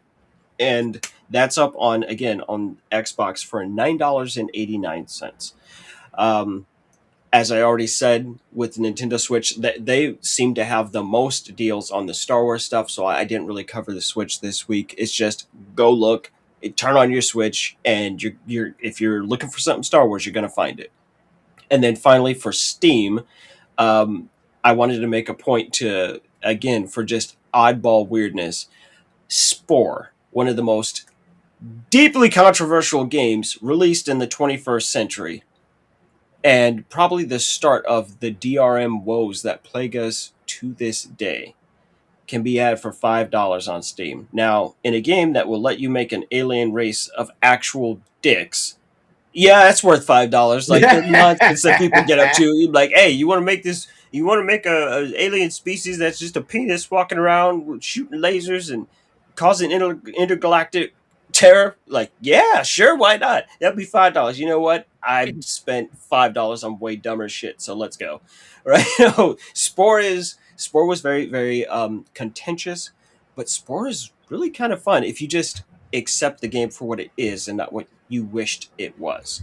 It's even got a bit of as Nick described, it's kind of like Flow, but then imagine you keep going. Oh, look, you're a cell, and now you're going to continue to evolve along the way, and next thing you know, you're in space. You're doing stuff out there, trying to get to the center of the galaxy, find out what's in the galactic core. It's very old at this point in time, but in the time that it came out, it was a trip, and it's still kind of a trip even. So it's definitely worth the $5 just to experiment and find something to dink around with to kill your time. And then the last game that I have up here, I don't like card games most of the time, like deck building games. I'm not the audience. And someone went and said, Balatro is just roguelike poker. And I said, what the fuck does that even mean? And they're right. It is roguelike poker. It's exactly what it says on the tin. It's one of the best games I've ever played in my life. I'm like, oh no, I'm just going to do just one more hand. I was like, oh shit, they got me. Damn it. So it's over my normal $9.99 price point, but it's that good of a game. And that can be had on Steam for $10.79 this week. It is so silly, but it is so hyper-focused. The sheer focus and commitment to their game mechanic is the thing to be celebrated, right? It is exceedingly rare to see developers so hyper-focused and to create such a tightly woven system. Yeah, when like it catching a couple of Game of the Year awards, they're right. It's really, really, really good, and you should consider picking it up at $10. Hell yeah, clean. So those are my deals for this week. Any comments on those deals, boys? Well, I mean, at some point I was planning on picking up Balatro because roguelike poker. It's good. You should definitely. It's one of those definitely like pick up and play games and to forget about it and do it again later, right? My pick for the evening is the Oregon Trail remake. I've been eyeballing that just because one, it's a classic. Two, it is like it's not too modernized. It still has the spirit of the original game to it, but it does have updated graphics. But it's like 2.5D pixel art, which is super cool. Yeah, and check it out if you are a fan of Oregon Trail, and I'm sure everyone on this panel has played it, right? But if those in the chat, check it out when you guys can. I think it's a good update to a classic game. So, and as a bonus, if you want to be silly, there's also a zombie version that came out well over a decade ago called Oregon Trail. And it's a lot closer to the actual original game, and it's you trying to get across the country while there's a zombie apocalypse going down. It's as goofy as you think it is. It was great. It's pretty good. I played the Death Road to Canada, which is like the similar. I was about to say that. Just like the most hilarious thing is like I sat down and played Death Road to Canada, and my nickname for it was the Oregon Trail. There you go. You know what? Let's make that the bonus deal for this week. So I went ahead and looked, and I'll tell you right now, Oregon Trail is $5 on Steam. Yes, go play it. Go play it. It's a hoot. So it just kind of snuck up on us. It basically, if it starts with an O, ends with an N, and trail, then it's probably a good time. Even Death Road to Canada. Like, oh, of course. Like, as a given, Death Road to Canada, you play it because the sheer tomfoolery. Mhm. Notice that I use that word, tomfoolery. The actual buffoonery that happens in Death Road to Canada cannot be ignored. It's so stupid, it comes back around to brilliant. Look, all I'm saying is this. Back in the day, I know Ace remembers when I just said when you could toggle on have silly events happen. And Jason fucking Voorhees showed up, right? And he was like, "Can I get a ride?" My stupid ass was like, "Okay." Right? And then every time we stop somewhere, someone's like, "I gotta go pee." And Jason's like, "I'll go with them." They don't fucking come back. Jason does. He's like, "What's the problem? Let's go." And I'm like, "Oh, I'm gonna be stuck with this motherfucker." I was like, "No, it'll be fine. It'll be fine. Jason ain't gonna kill nobody. They're just making jokes." He killed everyone. He was the only one left. To which point the game was like, "No, Jason's the only one left. You have no control over him. Game over." I was like, you know what? I did all this to myself. That was the origin. Jason. It was the origin of me going, you know what? Nobody did this to you. You did this to you. I did this shit to myself. I absolutely did it to myself. Go play trail games. That's it, right? Anytime anyone's got to travel somewhere and worry about gas, funny shit happens. We're into it. So that's going to be it for the Watchdog for this week. There you got it. I'd buy that for $1. There you go. Except for Pacific There you Drive. All right, thank you, Smash TV host announcer. All right, it's been a while, but Ace is back with the tech over here. And I am glad to be back. I'm feeling like Tony Stark at the beginning of Iron Man 2. So let's start this off as usual. Good evening, class. So once again, as we return to the lab to get more in-depth into the frantic battlefield action genre, we turn our attention to a game where the odds are stacked substantially and in some instances hilariously against the player. While in most Musou titles, your aim is to become a warrior that can easily drop 1,000 bodies over the course of a skirmish, setting those games to their hardest difficulty turns them into what is affectionately dubbed grunt mode or peon mode. In said mode, in said difficulty, enemies are more aggressive and hit way harder, so much so that you might blink and get one-tapped. In developing games based on the Attack on Titan series, which we'll be covering for tonight's session, the Mad Lads at Koei Tecmo had the grand idea of developing what they dubbed the Reverse Musou. In short, peon mode becomes standard operating procedure. And considering the odds and opponents that one typically tends to face in Attack on Titan, it makes a whole lot of sense. Yeah, that makes sense. So what I would like to do is go ahead and right now I'm sitting in what is known as territory recovery mode in Attack on Titan 2 Final Battle. And I want to go ahead and pull this up on screen, and I'd like to go back and forth and, tag team with Oliver as far as just talking about how this game differs from, other Musou titles, and also how this game actually acts as a really good Cliff Notes version of the first 2 seasons of Attack on Titan. So if you've been avoiding the anime because of, overhype, or if you just couldn't really get into it beyond a few episodes like myself, pick up the game, give it a shot. It's Oliver, didn't you call this the Spider-Man game we never knew we needed? Yes, sir. That is exactly that's a quote. That's a quote for the ages, because that was so long ago. I was like, this is the Spider-Man game. I didn't know that I wanted. I didn't even think that they would be able to adapt Attack on Titan into a workable game format. And one of the things that makes this game so beautiful is that it stays true to its roots, but also carries that Musou energy. And, I felt like I learned a lot about what makes a Musou by playing Attack on Titan. It's not about how many enemies you kill on screen, right? If that were the case, Vampire Survivors would be considered a Musou, but we're not going to get into that philosophical debate. You'd be like, wait a minute, no. He's not wrong, but he's right. Typically, you might only fight 50 enemies at a time on Attack on Titan. And Attack on Titan 2. Like, on screen, like over the And- course of a battle. Yeah, and it's a dropping very low number. and dropping 40 is an achievement.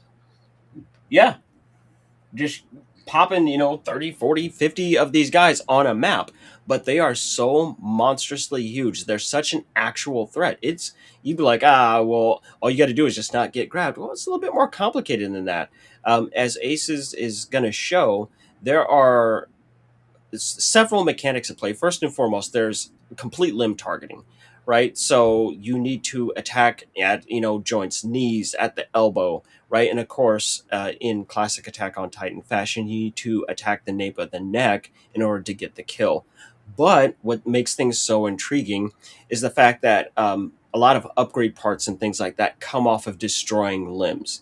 Along the way, you're also going to be doing plenty of side missions, basically rescuing other people and setting up different kinds of fortifications, because everything you use is a consumable in this game. From the gas for your 3D maneuver gear right down to your blades getting dull, everything is a consumable. So you need to maintain battlefield control, or else you're going to find yourself in a situation where you can win a battle and lose the war real quick in Attack on Titan. The sheer amount of difficulty that is made available to you, right? Like kind of the new Game Plus mode coming back in and redoing it. Let's see, there's actually two, as I said, there's two Attack on Titan games. The first game really just focuses on Eren and the rest of the known cast, and then Attack on Titan 2 lets you make your own custom scout to go out and do that. And so you are kind of having your life alongside the events of the anime at the same time. They once again completely go back over the first part again, similar to Fist of the North Star, Ken's Rage 1 and 2.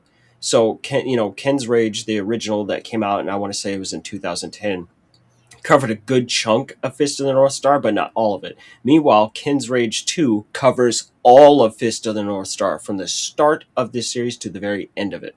And Attack on Titan 2 is kind of similar in that regard. It doesn't go all the way up until the very end, but it gets pretty far into the series. I would say it covers 2/3 of the series. So what you're looking at here with Ace's it covers the first gameplay two here. seasons. It covers the first two seasons, right? So up to Zeke and God, there was like a couple of other kind of key things. Wasn't it other Titan shifters as well besides Eren? You're right, at that point. And if you'll take a look at some of the mechanics that Ace has going on screen right now, so your general upgrade systems include, again, the actual reels itself. So how quickly he reels in once he attaches an anchor to a Titan. And then you can see his sheath there, which also determines the strength of his blades, And not right? just And strength, how many but he the can number. carry. Exactly.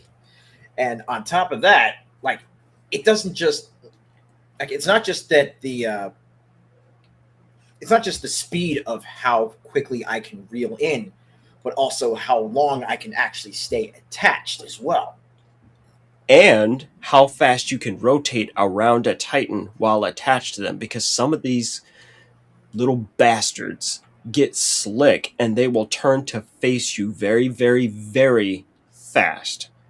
And you need to be able to maneuver around them to get into the prime attacking position. If you guys have been watching, you'll see a little, there's a red ring and then a yellow reticle that needs to be in the center of it. And that's like, you're judged based on the quality of your strike, and how much damage you do is based on it. So you can kind of see that right there. What Ace just did. You see the targeting cursor right there? That means he's at the optimal angle to do the most damage. And you get graded on your Titan takedowns based on how many of your strikes were, effectively perfect like that. So let's see, right here at the end, he's going right for the nape and complete elimination. Right? Was that a gold? Yeah. I think it was. Yeah. And so, you can go from gold to silver to bronze. And so every Titan fight in this game is almost like a miniaturized version of a Musou contained within a larger one, right? Some fights can take you a hot second, especially once you start dealing with boss Titans who can regenerate limbs incredibly, incredibly fast. Or you start dealing with things like Annie, right? Where she is conscious, she is actively aware, she is kicking and punching and setting up combos, and you're watching your boys fly up and down and just get absolutely brutalized. Like, oh no, it can be a very, very rough time. But there's a certain degree of enjoyment in the customization system that is in a Attack on Titan 2, where it's like, you know what? You don't have to just build this one set thing. It's not set pieces, right? They're like, hey, choose the blades that you want to use, choose the gas system that you want to use. And those things come with their own unique stat bonuses and sometimes just completely unique abilities. Like there's at least one set of blades I know later on that just lights things on fire, just period. There's another that just straight up is just explosions everywhere. Every time it goes off, just something blows up, right? So body parts just flying off. Right, exactly. The ones that he's using right there, just boom, there's an explosion, just a massive damage increase. But you're also rewarded for not necessarily killing every Titan that you come across. Staying true to series lore and history, Ace just did it. You can capture Titans if you take their limbs off and then take them back to base, and Hanj will actually do that as a form of Titan research, and you'll get a set of rewards for, just sheer volume, just trying to capture every. Basically, you Pokemon the fuck out of these idiots. Yep. It's a great idea. You Pokemon the shit out of them, and it works. It's Monster Hunter. Yes, basically, yeah. You take Monster Hunter, you take some Musou and sprinkle it together, and then make it really bloody, and everyone you love is gonna die. That's it. So this is one of the cases in question that I was talking about. Unusual Titans. So right now, Ace is in the middle of fighting an abnormal. Ace has also just gotten put into kind of let's call it a danger time situation, where that particular Titan is hyper fixated on him and him alone. And when he just popped that arm, he made it stop. Because they will grab you. They will absolutely eat you. Sometimes you may need to, if you look to the left of the screen here, and you see 4 other scouts that he has command of. So you can use them to I think that's Sasha at the bottom. She's got a little net icon. You can call her in and have her capture a Titan for you. You can have your crew actually show up and do combo attacks with you. You can even have them, if they are a Titan shifter, they can shift into Titan form and do a whole bunch of damage on the field, for you or with you, depending, right? So it just gets really interesting in the regard of what kind of nonsense can you do? Like right now, you're in control of Reiner, correct? Yep. Right? And so now you have all the armored Titans powers for a certain amount of time. And you're going to use this kind of stuff. You'll take control of Eren in his Titan form. You will absolutely stone cold stunner the fuck out of somebody into a building. It's just an amazing adaptation. Just all the way down, just top to bottom. It's a fun game. And then they actually work with the material. They spare no expense. It's like Jurassic Park. It's like, you guys didn't have to commit this hard. But they did. Even just learning how to move. And this is why, I made the joke of it's the Spider-Man game I didn't know we needed. That's because where he is right now, what you see on screen, he's actually because he's out in a field. And there are very few high things to grapple off of. And this puts him at a disadvantage depending on what map he's on. If you are on the ground and there's nothing to grapple on, you're getting chased, you are screwed. If the only thing you can grapple onto is that Titan, then you need to be really quick on your feet and hope he doesn't notice you, and you have enough allies who are running distraction, right? So you have to do things like, change your blades. You're going to have to heal yourself. You use things like flash grenades. You have Molotovs that you throw to light Titan parts on fire. What other additional items do you have to carry with you into battle? And you can't carry everything you can use, can you, Ace? Oh no.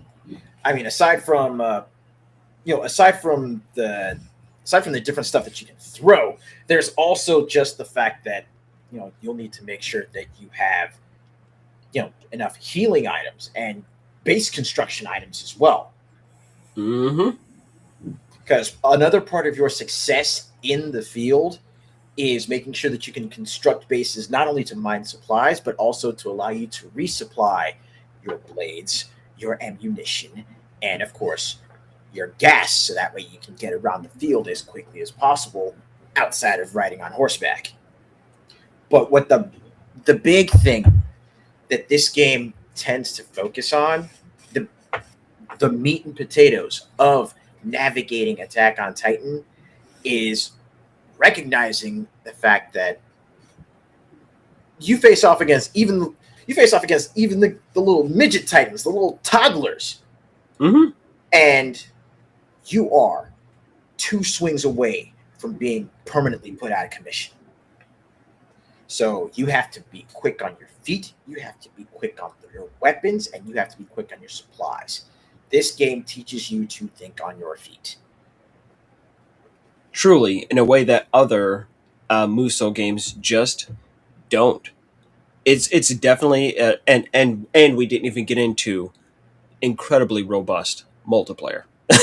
Like, oh, not only do you get to sit down and do multiplayer, oh no, the extra maps that are beyond the story, are the expeditions you get to go on, are so staggeringly massive. I still haven't completed all of them, right? Like, I got so close to 100% completion of this game, but it's just like any other Muso where it's like, oh, hey, buckle in, you're going to be here for a while, brother. Yeah, and Attack on Titan is one of the bigger ones in this regard. Just the upgrade systems alone make it worth playing. Like, it actually feels like you're doing something instead of, oh, go kill a whole bunch of guys again. Oh, yay. And I was like, no. It's very deeply customizable, and you will form relationships with all the primary characters from the show, and especially in Attack on Titan 2. That's how you start to really customize yourself. So you get to decide what skills you're going to have and what focus you're going to have. You can have higher command presence, which means you get to control more allied members while you're out there on the field. You can control things like your endurance and dexterity and how that translates into actually using your 3DM gear. And of course, the real special attacks, the classic Levi rotating spinning cut. Yeah, that's a skill that you actually learn by building a relationship with Levi, and he will teach you how to do it. And there's a ton of moves just like that. The multi-slices across a part, yep, that's a skill that you'll pick up later on. Swoop attacks and things like that. No, it's really, really, really cool. Unfortunately, the game tends to rarely go on sale. I hate to say it, right? This is classic Koei Tecmo, where it's like, Yep. nothing's on sale for anybody. Even now, Attack on Titan 2, just its base game, not the final battle upgrade, right? It's massive expansion DLC pack on it. Just the base game is $40 on Steam right now, right? The DLC, right, the final battle is $30. Is it worth it? Yes. You're like, really? Even still? Yeah. It's an amazing, amazing game that picking it apart really requires talking to people and understanding the systems in play and trying to make it work. Oh, it's a blast. It's a hoot. Oh yeah. It's a hoot. It's an expensive hoot for our time, but it is. But again, the main reason that I wanted to actually, call out this game and, just to kind of wrap everything up nice and neat. The main reason why I wanted to call out this particular game is because of the simple fact that it takes a genre that is still, relatively well established, and it turns it on its head. And that is actually one of the kinds of things that really makes gaming as a hobby worth getting into, because you can find your niche, you can find your lane, but then you are always going to wind up finding games in that lane that just literally turn it upside down and have you looking at it through a new perspective. And it's one of the treasures of the hobby. It is easily a great example of one single game can change your opinion on a genre. I'm not the world's biggest Musou fan, right? That doesn't mean I dislike them. It's just I'm really particular about them. We've talked about Fist of the North Star extensively over the history of our friendship, right? And how much I love it. But this game really, really made me keep my eyes open on other Musou titles and not discount them so quickly because of how well adapted it is. It's just a treat, and you can feel you can feel it underneath the skin of the game. It's like, wait, you guys know how to shift and adjust yourself according to the subject matter. It's a great game. It's a great game, and it still should be checked out, even though it's been out for so long. It should still be played. With that being said, Oliver, I'm going to kick this back over to you so that way you can take us home with the final boss. Thank you, ma'am. So, fun fact about Attack on Titan 2 Final Battle specifically. Final Battle 2 or Final Battle is out of print, so you cannot buy copies of it new anymore unless you pay premium price. And that's why it retained its value really well. Right now, new and used copies on the internet are floating around $60 to $100 on the PlayStation 4 or the Final Battle version, which is like the DLC with the disc and everything. So just keep that in mind. And I think it's because Koei Tecmo has a specific agreement with these licenses that they cannot sell their games that low on a physical copy per hand. I've noticed that with a lot of their like Fairy Tail games.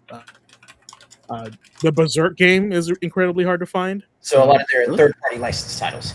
Yeah, and it's like sometimes like they do have deals like contracts like that. Like you can't sell it for under discs. It's Even a lot of finding the Switch version of it on Amazon is $100. Like, oof! Like it was one of those things. The second one, Vanilla, was like marketed and everybody knew that release, but no one ever knew about the Final Battle that had a physical copy because they just downloaded the DLC, right? So that's why. Yeah. In the original stateside release of that, I actually remember that they said they weren't going to do a physical for us, at least on the PS4. They were like, yeah, we're just sidestepping that one altogether initially at its launch. So it's one of those things that's absolutely missed. Like I'm even looking right now, I'm looking at the Final Battle version for the Xbox One, and it has a Peggy sticker on it. They just didn't do it stateside. It's also, if you want to get that for the PS4, as you were saying, it's $150, right? Just like, oof.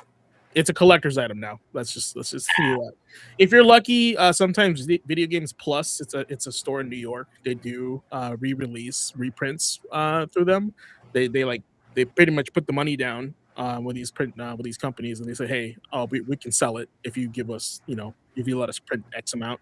And they, of course, there's like upcharge to it, but you can get a physical copy that's not absurdly expensive. So because that scares the crap out of me, just like the theme for tonight's final boss, which actually Oliver will be doing, not me. So Oliver, you are officially doing the first final boss, not done by the headmaster.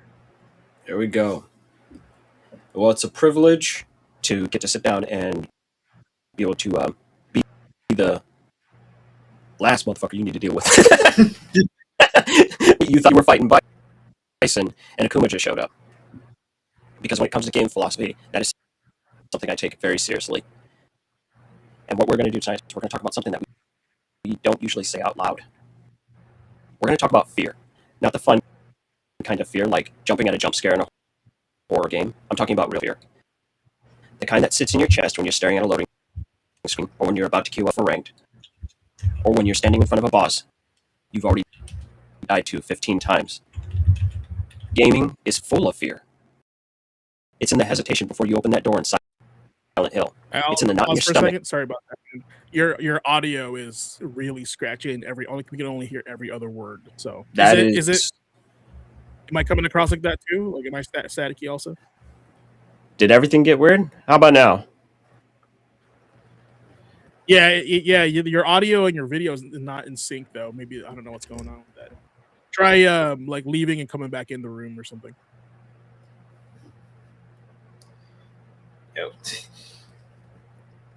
It ain't a podcast without technical difficulties, right? Yeah, like the audio is like out of sync with you.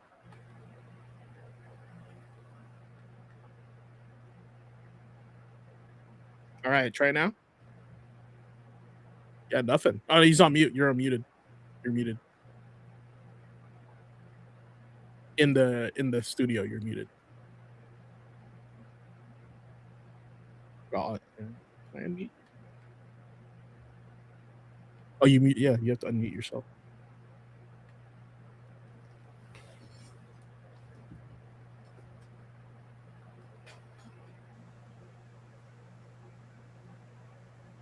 Nope. Can you say something?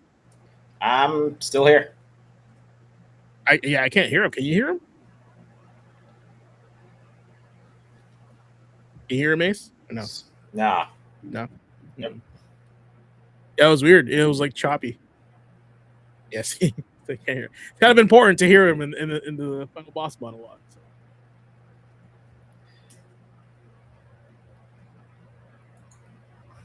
Yeah, I was actually playing. I played the first one, but not the second one. And I played the crap out of the first one. Yeah, I actually kind of. How about now? Much better. Mhm. There we go. Oh, you. I'm trying to do something important and technical fucking difficulties. Oh, he's going to say something Start over. important. Now act weird after several hours. Okay, so back to that final boss, right?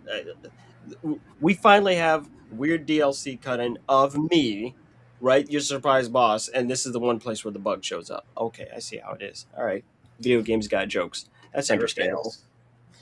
So, as I was saying, we're talking about fear tonight. Tonight's final boss is fear, not the fun kind of fear, like jumping at a jump scare in a horror game. I'm talking about the real fear, the kind that sits in your chest when you're staring at a loading screen, or when you're about to queue up for ranked, or when you're standing in front of a boss you've already died to 15 times. Gaming is full of fear. It's in the hesitation before you open that door in Silent Hill.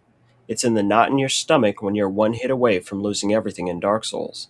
It's the cold realization that you're running dangerously low on ammo in Resident Evil 2, and every bullet now feels like it might be your last. We feel that fear because on some level, it's not just about the game. It's about us. That fear of the unknown, that's the same fear you feel when you're standing at the edge of a big life change, starting something new, walking away from what's comfortable, or stepping into the dark without knowing what's on the other side. That fear of failure, that's the same voice that tells you not to start that new project, not to put your real work out into the world because what if it sucks? That fear of losing something you care about, that's the fear of leaving a situation that no longer serves you, even when you know deep down it's time to move on. Here's the thing I've learned from gaming. The hardest part is just showing up. But showing up puts you leagues ahead of everyone else who stayed on the sidelines. Bravery is not the absence of fear. It's being afraid and doing it anyway, because it's something worth doing. Every time you push through fear in a game, you're practicing something that actually matters in real life. You learn that fear doesn't mean stop. It means you're about to do something important. You learn that dying doesn't mean you're bad. It means you're learning. You learn that sometimes the only way forward is through the scary part. And the crazy part, the more you face fear in games, the more you realize you can face it outside of them too. That boss you were terrified of, you beat it. The decision you were scared to make in a story game, you made it, and the world didn't end. So when you're sitting there wondering if you should take the leap, start the new project, leave what's holding you back, speak up, try something new, remember, you've already done harder things in games. You've already faced worse bosses. You've already walked into dark rooms with nothing but a flashlight and a prayer. The fear is real, but so is your ability to move through it. That's the final boss tonight, not the monster on the screen. It's the fear that's been holding you back from building the life you actually want. And just like every other boss you've ever beaten, you don't have to beat it perfectly. You just have to be brave enough to try. And that's going to be your final boss for the night.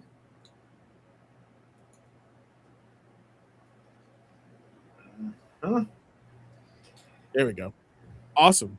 Takeaways, Ace. Anything to add? Honestly, I mean, I'm in the middle of, taking some pretty major steps and working through and building up the courage to actually face off against certain projects that I've been wanting to work on myself.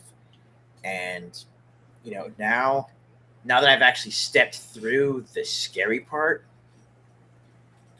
I have more motivation to put myself out there. I mean, it's everything from just to kind of tie in what I'm actually in the middle of trying to accomplish over the next couple of months. I mean, it's going to be everything from putting together serious, legitimate voiceover and voice acting reels, and also taking that next step to try and push my channel to the next level, and actually reach for verified and partner status on Kick. Really trying to build up what I have. It's like I've made that foundation. I've hit a point where I've gotten comfortable, and once I recognized that I was comfortable, that's when I realized I gotta step out of the ring and back onto the streets. I have to take that next step. And I have to keep in mind this one quote from Warframe, believe it or not, that sums this up perfectly. We all live together? Sorry. Not quite. Not quite. That's definitely one to remember. But with the impossible behind you, all that remains is what's necessary. That's too smart for me. And but that sounds good. What could be more impossible than taking that first step into the unknown? Yeah. Fantastic. The final boss for this week was brought to me by my history of Monster Hunter. Actually, it's a huge component of what made me stop and think and go, I want to do the final boss for this week. I've literally played this year. As of this year, I've been playing Monster Hunter for half of my life. It released when I was 22 years old, and now I'm 44, going to be 45. And I was not very good at playing Monster Hunter when I first started it, right? I was all full of youth and piss and vinegar, but the skill was lacking. And now, at this point, 22 years into playing that franchise, all my crew calls me coach, right? Because I keep pushing them and telling them that they can accomplish it and that they can win at things. And they all think that I'm good at Monster Hunter. I never got good at Monster Hunter. I stopped being bad at Monster Hunter. And that's because I stopped being afraid of losing at Monster Hunter. Once I stopped being afraid and realizing that loss is just something that was going to happen in that space, I was able to go into Monster Hunter with a completely different mental framework. Oftentimes when a special event drops or something like that, my guys often hear me say, hey, we have no clue what we're doing. We have never seen this monster before. We are likely going to lose, and that's okay. It helps to keep frustrations in check and managing your expectations. And so when I help people release themselves from the idea of losing, right, and just go, hey, that could be a thing that happens, right? We are only sad for a moment, like, oh, that sucks. Oh, we were so close, all that other stuff. But it gives people the ability to go, okay, they can get right back on the saddle and go, you know what? I just need to change one or two things. Let's jump back in. Let's do it. We had a good energy. We had a good flow going. It keeps morale very, very high by giving people permission to lose. And it's not a statement about how terrible you are. It's just you walked into a situation where you didn't have all the relevant information that you needed. We are specifically doing this to acquire that information and then to come back and do it. Me and my guys have cleared some of the most outrageously difficult fights ever in Monster Hunter history, starting from Monster Hunter World all the way up to most recent drops in Wilds. We don't even do it with live communication. It's just me talking, and there's a 5 to 10 second delay between any directions I give. We don't use any voice comms whatsoever, even with Ace, right? Like Ace will be in the hunts. Nope. Everyone is just listening to me on stream, and I'm just directing the flow of traffic. That's how tight our in-game communication is without using emotes or any of that stuff. We're paying attention to one another, and we are in sync as a team. And so people have just kind of let go of those feelings that are keeping them from being the best that they can be, and then we're just going in and stomping things out. This is what it means to let go of those fears. It's okay to lose. Some games are built around you losing. Most roguelikes are built around you losing. My final thought is Sorrows just came out, the follow-up from Housemarque to Returnal, right? It is a spiritual successor, right? It is very mechanically familiar. I'm looking at that on my dashboard right now. It had an early, 2 days early, release, right? If you bought the big old digital deluxe. I have played the game. I have restarted the game a total of 9 times, 9 sessions. That is, I booted up the game from the PlayStation menu 9 times. Well, I stomped that game into the ground, and I did 38 out of the 45 trophies in it. I literally beat the game completely, totally, and utterly inside of 3 days. Because you are expected to lose, right? You should lose. You need to learn how to lose so you can understand how to win. We don't sit down and when we play a game, you don't learn all that much from winning. But when you lose, you learn what not to do. And if you keep chipping away at the incorrect actions, the things you shouldn't be doing, and go, oh, I shouldn't do this. Oh, I shouldn't do that. Eventually, all you're left with is the correct things to do. So one doesn't get good. One stops being bad. And one of the biggest ways that you can get into that position is to stop being afraid and allow yourself the grace to fail at things that you haven't done before. It's perfectly okay. We're not judging you because you lost. We're judging you because you lost and then you didn't get up. That's my thought on that. Cool. As the veteran fighting game player here, I know all about losing. It's just something that happens when you pick up the controller and you play a fighting game. It could be against a computer, it could be against a human opponent online, it could be a human opponent in the arcades. That's how I grew up. Losing is just part of any game, right? Especially when you have to pay for every chance, every attempt with real money.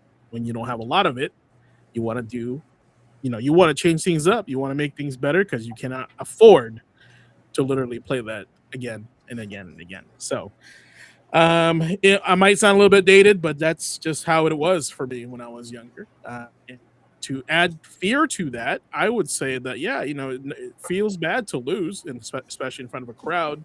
I lived through the era of arcades where people would gather around the arcade machine, and if you lost, there's a little bit of shame in there, right? It's just how it was.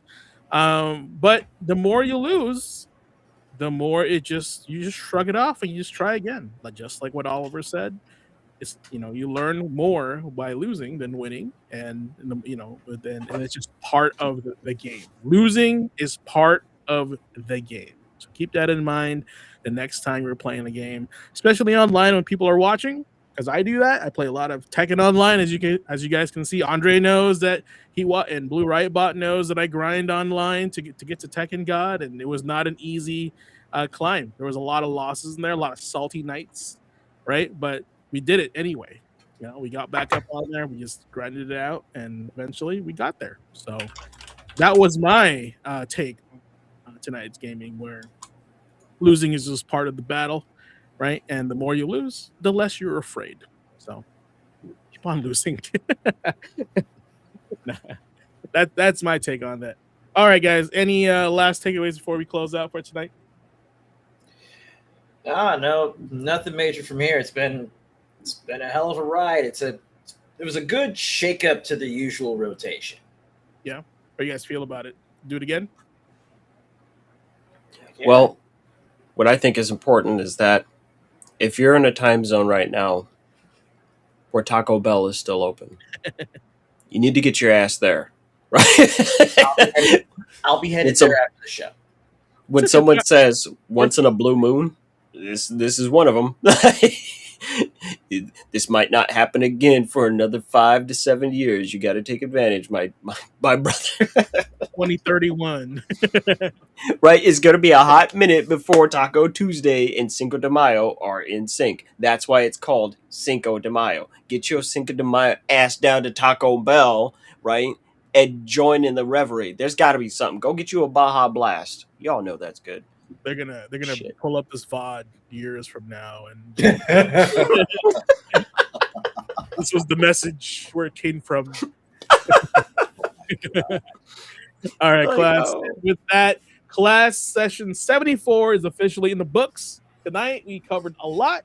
We ran through the latest gaming headlines with quick bites, the rumor mill from Xbox trying to refocus its platform, thank goodness, to EVO Japan's reveals, Capcom's teases, and major sales milestones, including GameStop once again reminding us that the gaming industry is never short on plot twists. Good luck with that purchase, GameStop.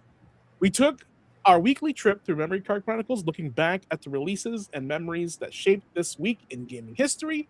Oliver kept us sharp with the watchdog, helping us remember that gaming is supposed to be fun, but being smart with your money is part of leveling up too. So thank you for that.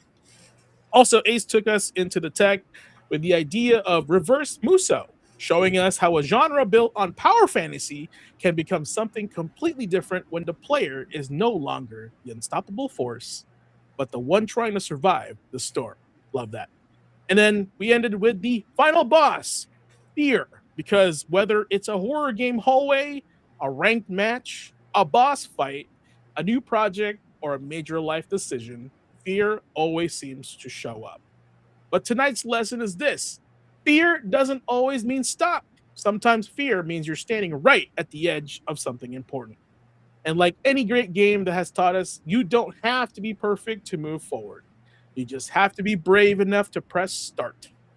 So thanks to everyone who pulled up live, everyone in chat, everyone watching the replay, and everyone who continues to support Gamer Quotient Cross Gaming Academy.